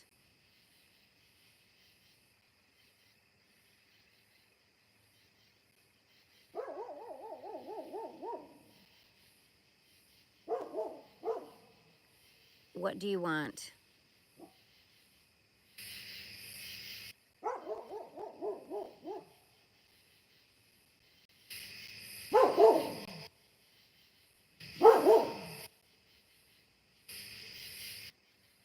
I know who my hackers are. It's the government. I know what that's all about. I'm not talking about YouTube. I know what all the other shit's about.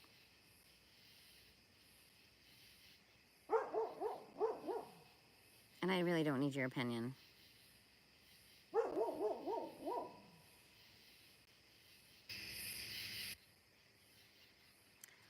Oh my goodness. XALID. Do you see the name up above you right now who's acknowledging you? I recommend you jump over there and entertain that person for a little while. They seem to be getting off on the shit that you're typing on my screen. So there you go. Let's make a little match. You two kind of go off on your own. That would be just lovely. But anyway, if you're here, then I have to turn this off because I'm not tolerating you today. Sorry. I have zero interest in engaging with you. Yeah. What did Black Hole Sun have to say? Did you get any feedback? Guess he doesn't care if you pretend to be him, huh? Yeah, all in cahoots. It's just Cahootsville. The whole little club.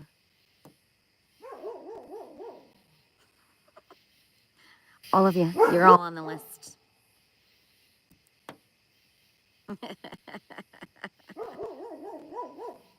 Yeah, it's not going to be fun when it all comes out. It's just not. You might be a little embarrassed, but it's all right. Choices people make. You know?